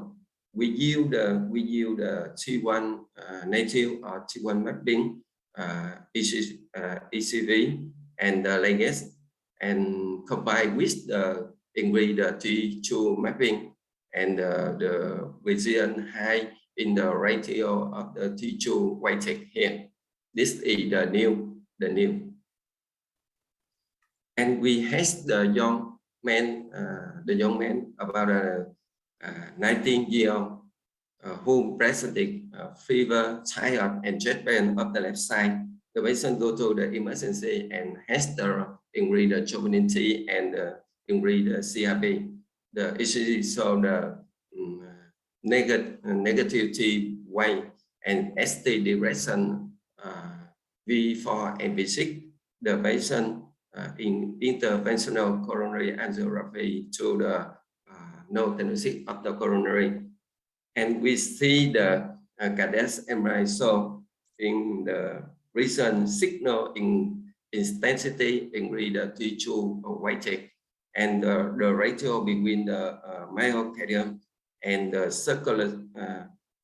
cervical muscle here before gadolinium over 3, and the Langerhans showed about the subepicardiofibrosis as the apical septum and the mid anterior lateral. The Langerhans about 10 gram, and Langerhans mass over the left ventricle mass about 11%. And the patient has the ingredient myocardial native T1 and the ingredient native T2 about 56 milliseconds, and ingredient ECV about 29%. And how about the T2 star mapping? We usually characterize in the common cold death in the patient with the thalassemia, because the patient has the iron overload, and the T2 star mapping allow the detection and the quantification of the iron deposition in the earlier stage, as well as we monitoring the treatment response or the efficacy of the key lesion. And now T2 star mapping have been used detecting the intramyocardial hemorrhage, the S5 efforts, the prognosis market in the acute infarction. And we had the software to the by the AI artificial intelligence application in the cardiac MRI. Maybe the AI simplify process volumetric function analysis of the cardiac chamber. Several studies saw the automatic the segmentation with the result superior to human evolution last time. The AI automatic segment are the currently FDA licensed and commercially available. And my center has the new software to the measurement about the volumetric and the function of the left or the right ventricle. We see the image showed about the diastolic phase and the systolic phase, the automatic the segment about the function and the volume of the right and the left ventricle. And application of AI in the cardiac MRI, maybe we see the myocardial fibrosis and the scarring can be made systematic by the quantified automatic by the RA algorithm. For example, here, and when we scan the cardiac MRI, we use the software, the new software to measurement about the scale here, automatic measurement. Then we see the length about 24 grams and the length over the left ventricle mass about 17%.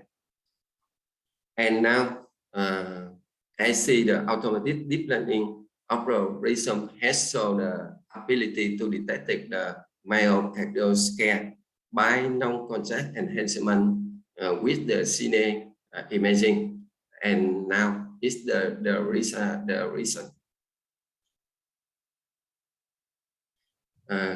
Conclusion: in the recent year, cardiac MRI in recently used for diagnosis and the treatment of the cardiac disease.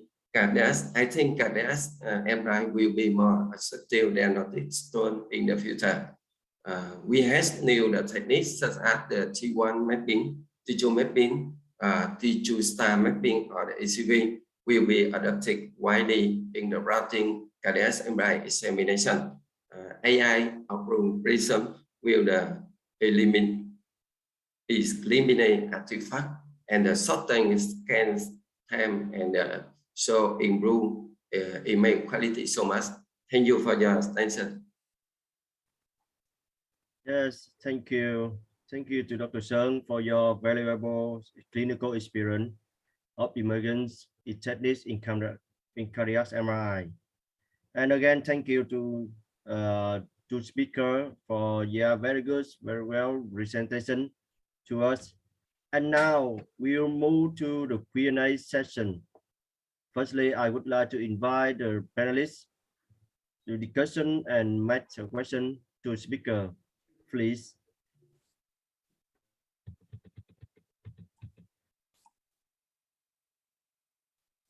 Yeah, please, panelists, to open and have question to speaker.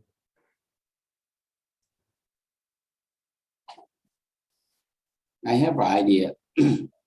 Because you know, everybody know, 3 years ago, cardiac MRI not useful now, but now emerging in cardiac MRI because maybe AI developed and together work together, develop AI develop, and now we can diagnose for some myocardial in MRI. I think about emerging. I know I want to hear share from some in Hong Kong and Macau and Taiwan and Singapore and Philippines. You can share in your experience for everybody. I think the first I would like to invite a specialist MRI, Mr. Lee, from Taiwan. I remember in last time we have an expert how you cardiac MRI in you use in Taiwan. Mr. Lee, I invite Mr. Lee, Chen Hu Lee.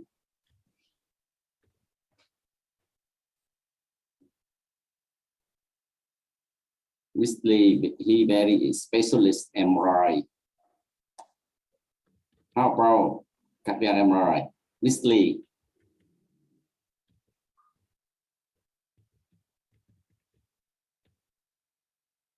You mute the microphone. Unmute, please. Okay, just wait a moment. Okay, so you can hear me? Yes, I hear. Okay. Thank you. I think cardiac MRI is very interesting issues for clinical use. But actually, in our hospital, that we don't have so many experience about this field. But I think it is very interesting. So I think because we don't have we just don't have so many experience about this. So I think let me see. Maybe not, and maybe other countries or areas. So maybe they have a more better experience about this. So maybe they can share some issues or some their experience for us.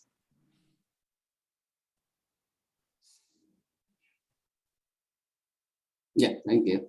Okay, how about in Singapore and Hong Kong? You know about the cardiac MRI in your country now. In Macau, you using DME, for example, DME. I can say something. Yes. Okay. Good. Okay. Yeah. Okay. Hong Kong actually always do the MRI for the cardiac disease, and yeah, as I know before, we just use the T2 star only, or a little bit late get for the late enhancement for the myocardium. So nowadays the technology is quite advanced, and we use the sequence like the speaker what they told me about the T1 mapping, T2 mapping. They're widely used recently in these few years, and really useful for those patients with some other pathology. And for the pandemic period, and we also encounter some post-vaccinated patient for their myocarditis. So there are quite a lot of some teenagers, they take the vaccine and become the heart not feel very well, and they find that they have the myocarditis. So in that case, they refer the teenage to come to our hospital for the MRI cardiac, so that to see whether they have such a disease, something like that. So I think the MRI is quite widely used in the CMR already. So so that's my experience actually. But also, and recently our hospital installed a new MRI machine, and we find that just like the first speaker, and there is the AI software. So in GE, they what we call a deep learning. So in Siemens, they will call it deep resolve, and it really good. Yeah, from my experience. What do you mean? Because we can scan the same sequence, but just within a short period of time. But in return, you'll receive you can't expect a high quality of image, so that the radiologist can do the image, the diagnosis very easy, what we call it. And in the other terms, I think the technologists can shorten the scanning time. As you know, if you have any experience in MRI, I think the challenge is the scan time for those patients.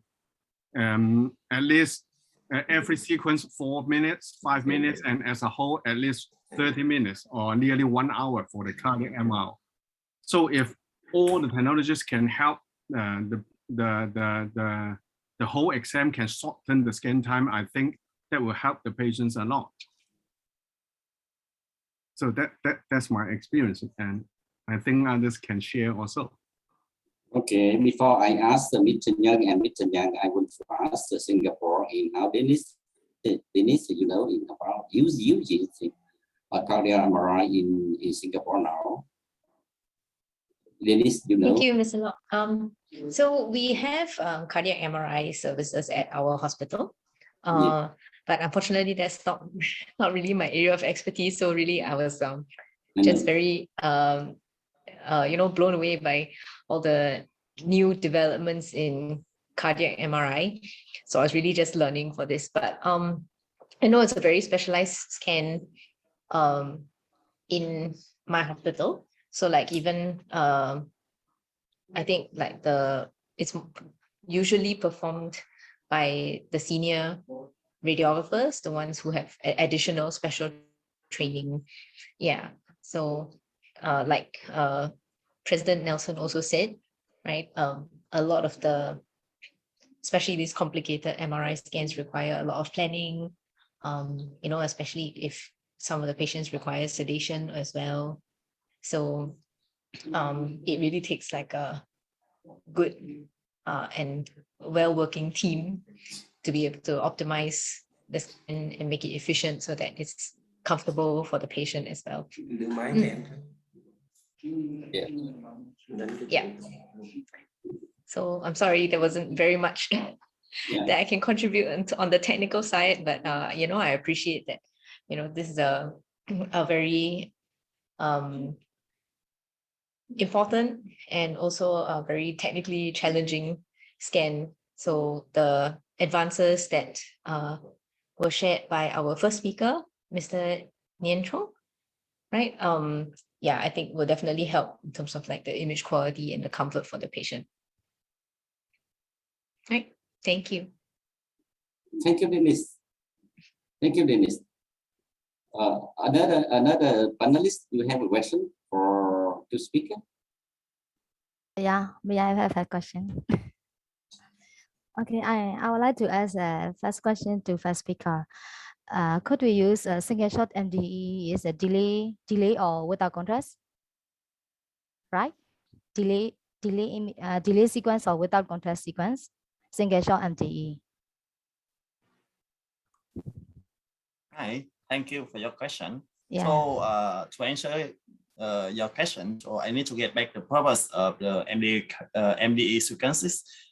So the purpose of this one is assessment the viability of the myocardium. So for example, like MASH, fibrosis, and scar, and so on. So this needed the contrast media to come to see the contrast changes between the blood pool and myocardium. So my answer is we actually can scan the MDA before contrast, but it doesn't gain any value, and I don't see any clinical paper to press the validity to use this kind of sequences for before the contrast. And in the case, if your question is about to acquire some images for assess the morphology of the myocardium in the very difficult patient, they cannot breathe their heart. So the single thought technique is also available, comparable to the black blood imaging. Yeah. So I hope that I can answer that your question. Yeah. Yeah. Thank you. This sequence is especially for elderly patient or an uncomfortable patient, for very ill patient, right? And could we detect a small lesion by using this sequence? Sorry, can you repeat your question? Could we detect a small lesion by using this sequence? Small lesion? You mean that? This sequence, can we see small lesion, or how many, how big lesion by using this sequence? Yeah. So at this moment, the protocol we usually recommended, as you can see on the CMR guidelines. So the slide technique is in every sequence around 8 to 10 milliseconds. Oh, sorry, millimeter. Millimeter, So, yeah. Yeah. So sometimes it's sometimes if if you the listen is too small, maybe sometimes maybe because we when we scan with the light technique like that, there's some average volume effect. Maybe if the listen is too small, maybe it cannot to detect clearly. Yeah. Yeah. Thank you. Okay. Thank you. Thank you. Before Mr. Jung continue with some question, I have a question for Mr. Young and Mr. Yang, and from GE. You can summarize for everybody in Asia.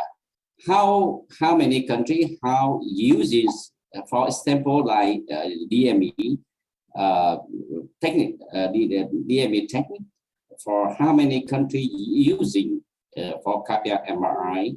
You can summarize for everybody in Asia, because we to know, because in next time we can share a person together in next time.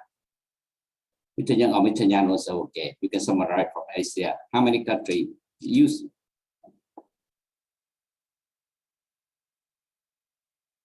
As you because right now I'm working as I'm an application for ASEAN only. So in my team, so there we have also in Malaysia, Indonesia, Vietnam, Singapore. I surely that that countries perform the CMR, the cardiac magnetic resonance in their hospital.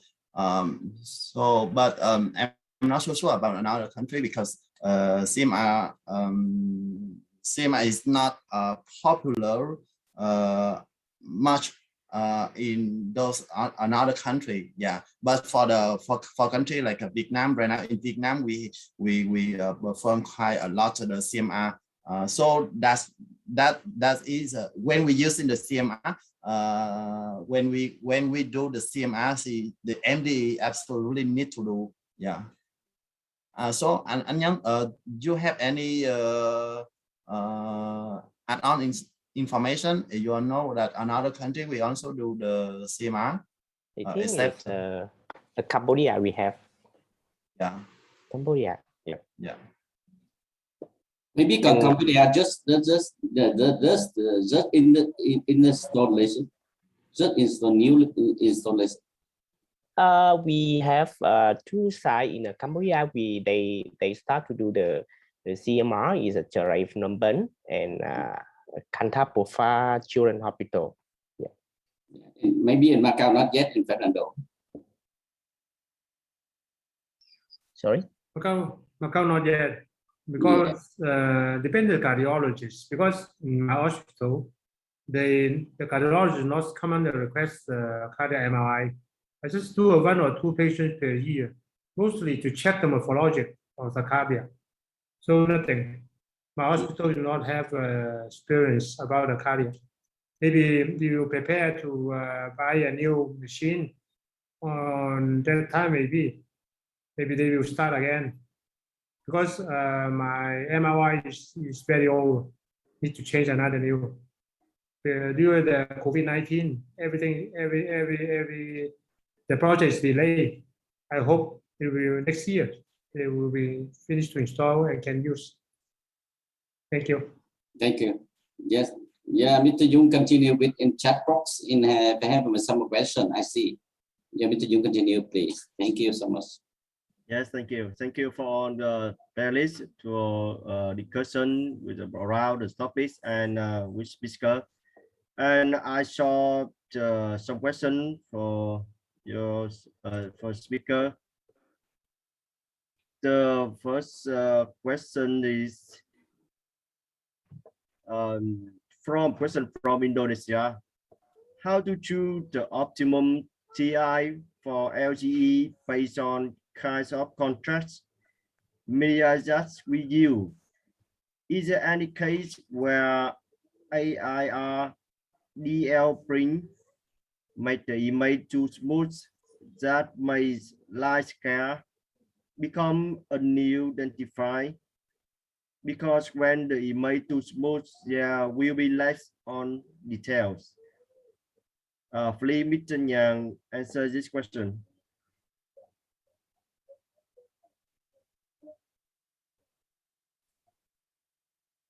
I think Mr. Yang together.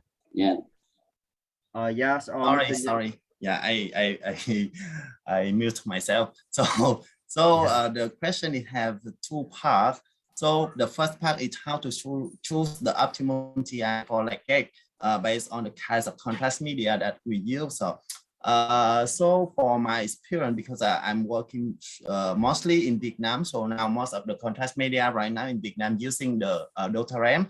So the basic workflow for this blanket imaging is we need to, after the contrast media, we need to wait for the 8 to 10 minutes to do the other second, like we call in the Cine ER to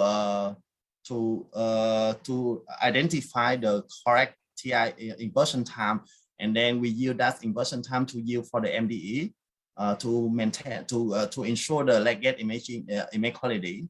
So I'm not sure with another contrast. Hopefully, because you are on many countries, so hopefully I can get some information about your countries. What contrast do you use at this moment? Because at this moment, I have just experience on the DOTARAM only. Yeah. For the second part, is there any case where Ericom DL bring the image to smooth that make light sky become unidentified? Okay, so I have not seen any feedback like that on my reason, especially as a reason, because as you know, FDA has approved our Ericom DL feature. About how Ericom DL have to increase the image sharpness. So this is not a filter, it's an impact on the raw data. So I believe that this is not affect on it make the image to move to not to see the very well the light sky I just mentioned. And beside that, in Ericom DL, we have 3 different levels from low, medium, and high. Every time when we application specially come to the hospital to set up the protocol for doctor, we usually scan and make the comparison for the doctor to decide how the image could look like, how the image they prefer. Yeah. Just on, Mr. Yang. Yeah. That's my answer. Yeah, thank you to Mr. Yang for your answer. And I have another question for. Sorry, Em Dũng. So I also to add, as mentioned in the first part of the question, I also add the idea from the panelists about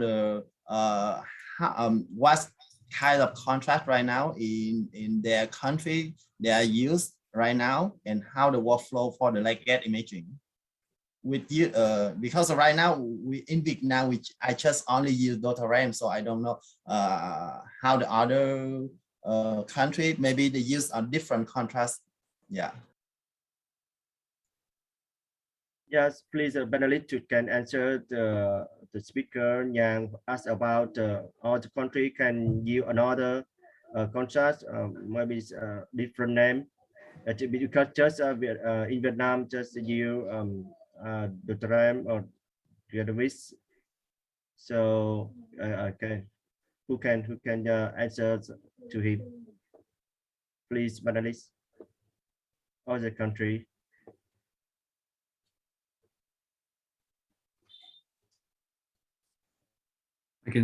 I can answer. In Hong Kong, the most common contrast what we use in MRI is the DOTARAM also, same. But sometimes we'll use the Catalyst. You know the Catalyst, the new quite new contrast recently in these few years. Yes, and they claimed that the T1 shortening time is quite better than the DOTARAM. So in our center, sometimes we use the DOTARAM for the MRA sequences.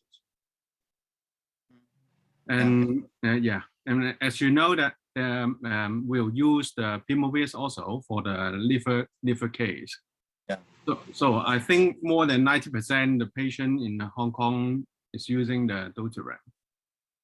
Yeah, because the price is quite reasonable and also they're quite safe contrast.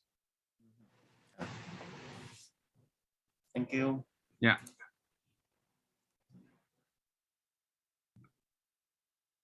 So yes, Macau. Macau is same like Hong Kong to use a Ghettovis most and the Primovis and multi-hands. We not have a Dotaran. We know the Dotaran, the T1 is not so bright than Ghettovis. But sometimes for the brain MRI, because the motion of the vein, so sometimes the Dotaran I think is better than to use Ghettovis.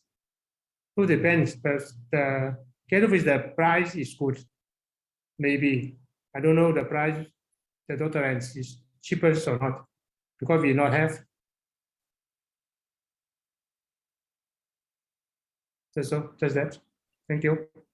Yes, thank you. And Yeah, all your in Myanmar, we are using especially Omiscan. Omiscan sometimes before we use magnivis contrast. Nowadays, we are using Omiscan only for MRI contrast. In Taiwan, in our hospital, we usually use Gadavis and Dotare. But I have one question about I don't know which one is more better for cardio MRI. Which one is more better?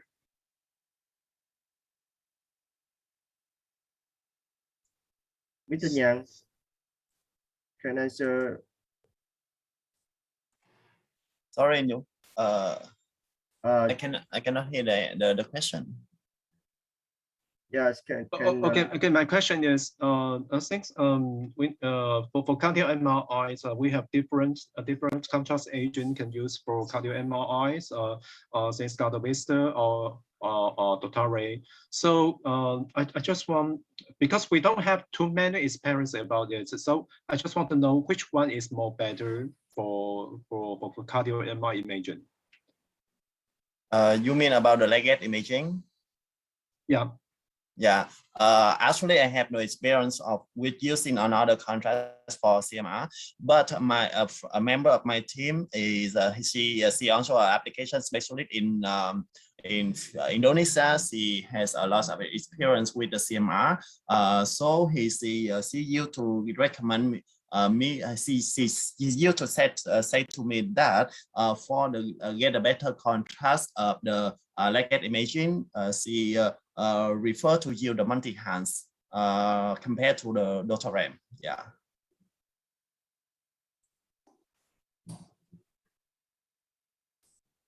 In Malaysia, we use Dotaran, some hospital, also use Primovis and Gadovis. So that depends on hospital, especially the public hospital, because all the contrasts are supplied by contract. So a hospital cannot choose which, but in private, they can use Dotaron, but that's the most common one. Primovis they do for liver, and some hospital use Gadovis.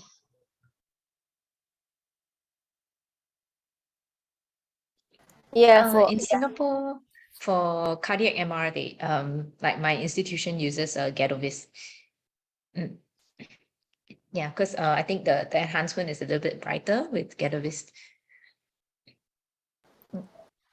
Yeah, in Philippines we have major companies supplying here for contrast media for MRI. We have Bayer and Bracco. So yeah, we have also, as one participant here made mention from Philippines, they use the Gadovis.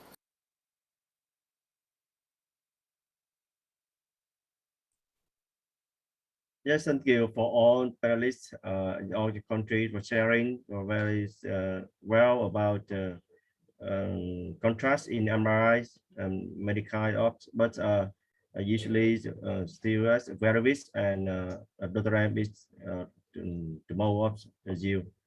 in the same as Vietnam. And I had more question from question online from discuss the role of T2 weight MR imaging in assessment of the real actress invasions with acute myocardial infarction.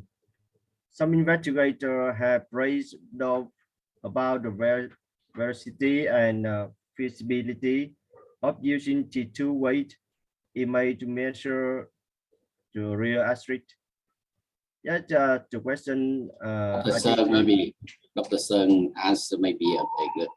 Yeah, I think Dr. Sơn can answer this question. Yes, thank you, question. I think you want to diagnostic of the acute myocardial infarction, so very difficult. And I think you should combine a lot of information. For example, you examine the patient, you see the ECG or echocardiography before, and maybe when we scan the cadence MRI, we have the more information before the T2 weighted T2 mapping. For example, maybe you can see the cine imaging. You see the hypoperfusion in the cine of the image. Continue, you combine with the first pass perfusion. You see, you can see the area of the hypoperfusion, and in the latest, maybe you can see the scare in the especially scare local, especially the subendocardial endocardial fibrosis. And I think the information of the T2 mapping, maybe we can see in the imaging in the T2 weighted. You can see the high intensity area, and maybe after that you measurement T2 mapping that area, and you see high the T2 mapping values, and that's you think you combine the more information. You think the acute myocardial infarction, so more exactly for you, not only you the T2 weighted mapping only. Yeah, thank you for your answer, Dr. Sơn. And I just got a message from Indos. Indos also use Dr. Ram too, but the contrast by Dr. Ram will be just washed out in 5 or 7 minutes on normal EF or LVs, around 60 to 65%. Yeah, who can one of speaker who can explain about this message from Indo? Mr. Yang, can you explain this? Hi, I think this is just a supplemental information about the time of the washout for the Dr. M. It's not this question, I think. Okay. Yeah, but I think another contrast, maybe a different time. I don't. Can you sharing about another contrast, or it's just about Dr. M? Or Gadovis? How about Gadovis?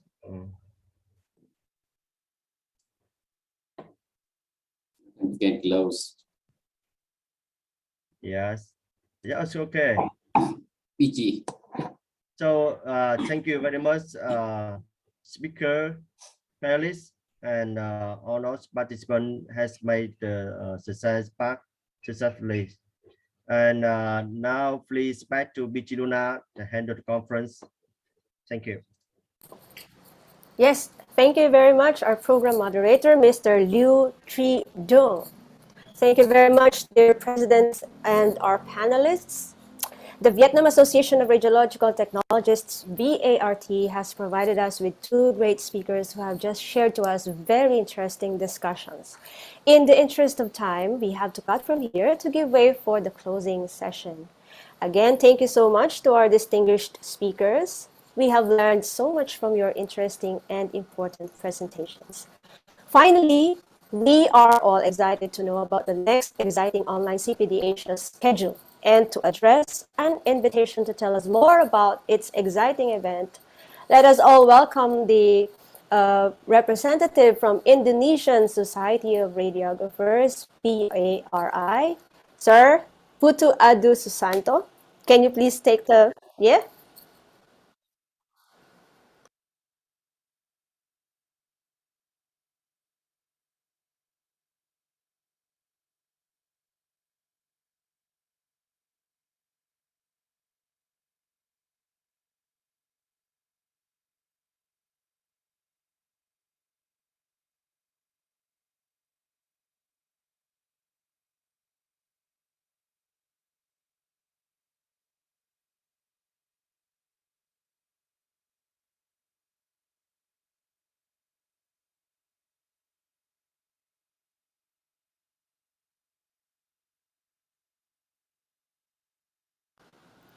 Well, thank you, kapatid, Brother Putu Adi Susanta. We will surely be supporting you and PARI with the hosting of that next big exciting event.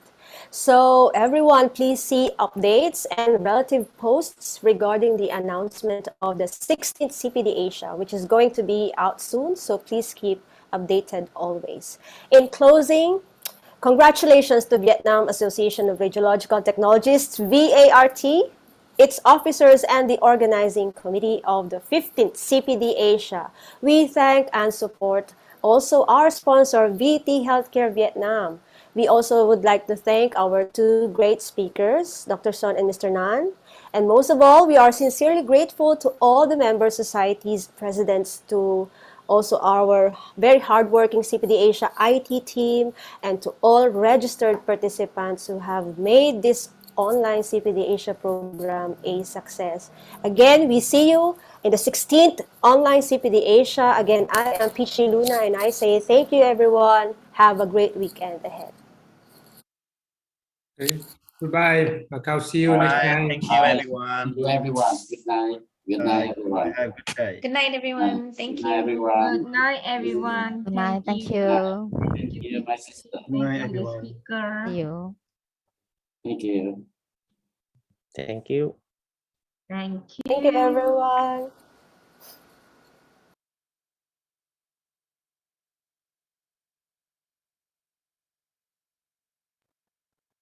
Baik, Bu Desi, demikian tadi.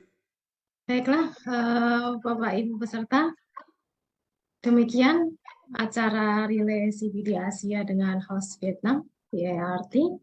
Semoga dapat bermanfaat bagi Bapak Ibu dan jangan lupa untuk mengisi link post test. Ini ada yang menanyakan kembali untuk link post testnya dan dapat diisi berulang kali ya, Bu Ibu.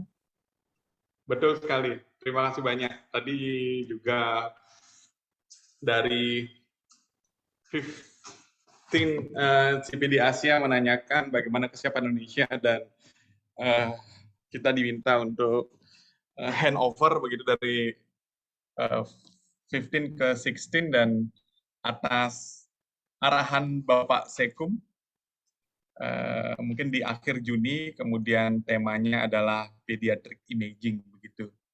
Terima kasih Bapak Ibu rekan-rekan semua, spesial buat yang bertanya tadi Bapak atau Ibu ini, Ibu kayaknya ya, Ari Dwi Jayanti, terima kasih banyak tadi sudah disampaikan dan sudah direspon. Ya, demikian tadi jawabannya. Saya juga tidak menanggapi karena memang MRI tidak area saya ya, tidak mainan saya begitu.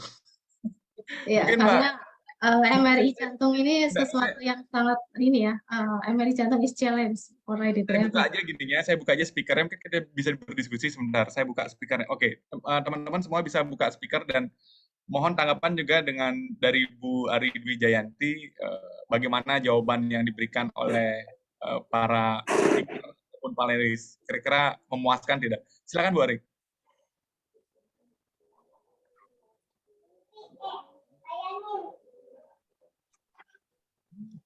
Halo. Ya, halo. Ya, suara saya kedengeran, Pak. Ya. Ya, menggelegar dari Denpasar Bali. Silakan. Oh ya, makasih Pak atas pertanyaannya udah disampaikan. Soalnya selama ini yang MRI jantung sih dulu udah ada ya. Cuma kan sempat vakum karena pembangunan gedung. Jadi kita baru mulai jalan lagi dari bulan Maret kemarin dengan alat yang baru, GE. Nah, salah satu problem kita yaitu menentukan optimum PI. Karena kita pakai kontrasnya dotarem sih. Kayaknya kemarin mereka juga pakai dotarem juga ya, kalau nggak salah. Dari mungkin Yes. bisa ditanyakan kembali kali ya dengan aplikasi. Itu aja sih Mbak. Infonya sih udah cukup sih. Ya. Nyaman kepala dinasnya. Masih banyak ya Pak. Nyaman kepala dinas orang. Terima kasih. Dari Pak Sekum, Pak Hidayat mungkin ada tanggapan, silakan Pak Hidayat. Ya, terima kasih Beli Putu. Alhamdulillah semuanya berlangsung dengan baik, lancar. Dan sejumlah 270 tadi ya, hampir ya, 299 maaf. Dan ini masih tersisa juga sekitar 242. Ini suatu yang luar biasa buat saya. Challenging banget. Tadi Pak Desi bilang pemeriksaan MR kardiak itu sesuatu yang spesifik banget dan perlu pengetahuan yang dalam banget. Kita tahu semua pemeriksaannya pun lama, jadi challenging-nya adalah bagaimana kita bisa mendapatkan hasil yang terbaik dengan pemeriksaan yang lama tadi. Dan tentunya juga perlu keahlian khusus ya untuk MR kardiak ini. Ya inilah tantangan kita sebagai radiografer, ditambah lagi dengan perkembangan MR yang sudah di Indonesia sudah semakin banyak. Tentunya harapannya teman-teman bisa menguasai dengan baik, dengan kompetensi yang baik untuk pemeriksaan MR kardiak ini. Dan tadi sudah disampaikan juga perwakilan Indonesia Beli Putu menyampaikan terkait dengan pertanyaan untuk penyelenggaraan kegiatan CPD Asia yang ke-16. Kebetulan Indonesia menjadi tuan rumah atau hostnya. Kita insya Allah akan melaksanakannya pada minggu terakhir bulan Juni dengan tentatif tema terkait dengan pediatrik. Ya, ini untuk sementara ya. Nanti kita coba akan godok kembali dan diskusikan kembali dengan tim. Kira-kira hal-hal menarik apa yang akan disampaikan, baik menarik terkait buat radiografer Indonesia maupun untuk radiografer Asia. Sekali lagi kepada Beli Putu dan teman-teman tim ke bidang kerjasama dan bidang hubungan luar negeri, Pak Gatot beserta timnya, Mbak Desi selaku pembawa acaranya, dan luar biasa Beli Putu Adi yang merangkap berbagai macam peran di sini. Terima kasih Beli Putu Adi, dan terima kasih juga kepada teman-teman semuanya. Semoga kita semua bisa mengambil manfaat yang sebanyak-banyaknya dalam kegiatan ini. Terima kasih. Saimi, kebetulan saya hari ini masih berada di Takengon, di Aceh, dan alhamdulillah sinyal bagus sekali, alhamdulillah tidak ada kendala. Ya, mudah-mudahan sampai selesai tadi, awal sampai selesai, alhamdulillah dapat terkoneksi dengan baik tanpa kendala apapun. Terima kasih. Mungkin saya tutup dalam penyelenggaraan. Terima kasih, langsung ditutup. Ya. Ya, dalam penyelenggaraan ini masih terdapat kekurangan. Ya, semata-mata kami manusia biasa yang penuh dengan kekurangan dan kealfaan, mohon dapat dimaklumi dan dimaafkan. Namun jika hal-hal yang berkaitan dengan materi tadi ada yang bermanfaat buat Bapak Ibu sekalian, dan insya Allah ini bisa menjadi sebuah pengetahuan ilmu ya untuk dapat mendapatkan ilmu yang semakin banyak dan bermanfaat bagi orang lain atau pasien-pasien kita nantinya. Terima kasih, Radiografer Indonesia bersama sejahtera dunia. Hidayah. Assalamualaikum warahmatullahi wabarakatuh. Terima kasih. Terima kasih. Selamat malam semuanya. Ya, terima kasih. Sampai jumpa di bulan Juni, teman-teman semua. Untuk sertifikat kami akan kirimkan nanti secepatnya, begitu dari panitia sudah ada ACC dari Vietnam, ada kontak, langsung kita kirimkan sertifikat sesuai dengan ketentuan, mendaftar, absensi pretest dan absensi post-test. Demikian. Bu Desi, mungkin ada yang mau disampaikan lagi sebagai penutup, silakan Bu Desi. Setelah ini saya izin end meeting for all. Silakan Bu Desi. Dari saya terima kasih banyak kepada Bapak Ibu peserta yang sudah mengikuti dari awal sampai dengan akhir ya. Jangan lupa saksikan nanti untuk hostnya kita di bulan Juni akhir. Itu saja. Selamat beristirahat, sampai jumpa di event selanjutnya. Bantu-bantu selalu ya Bu Desi ya untuk MC ya. Terima kasih Mbak Desi, luar biasa. Ya, terima kasih Mbak Desi. Ya, Mbak Irma lagi ada acara hari ini. Gitu. Mbak Irma. Baik teman-teman semua, sampai jumpa lagi di 16 CPD Indonesia end of June. Saya izin end meeting for all dan post-test bisa diisi sampai nanti pukul 22 WIB. Terima kasih banyak. Mbak Desi, saya izin end meeting for all ya. Ya. Terima kasih sekali lagi Bu Putu. Sampai jumpa lagi bulan Juni. Sampai jumpa di Jogja, Pak Hidayat. Ya, insya Allah ya, pertengahan Juni ya. Ya, terima kasih. Terima kasih. Ya. End meeting for all.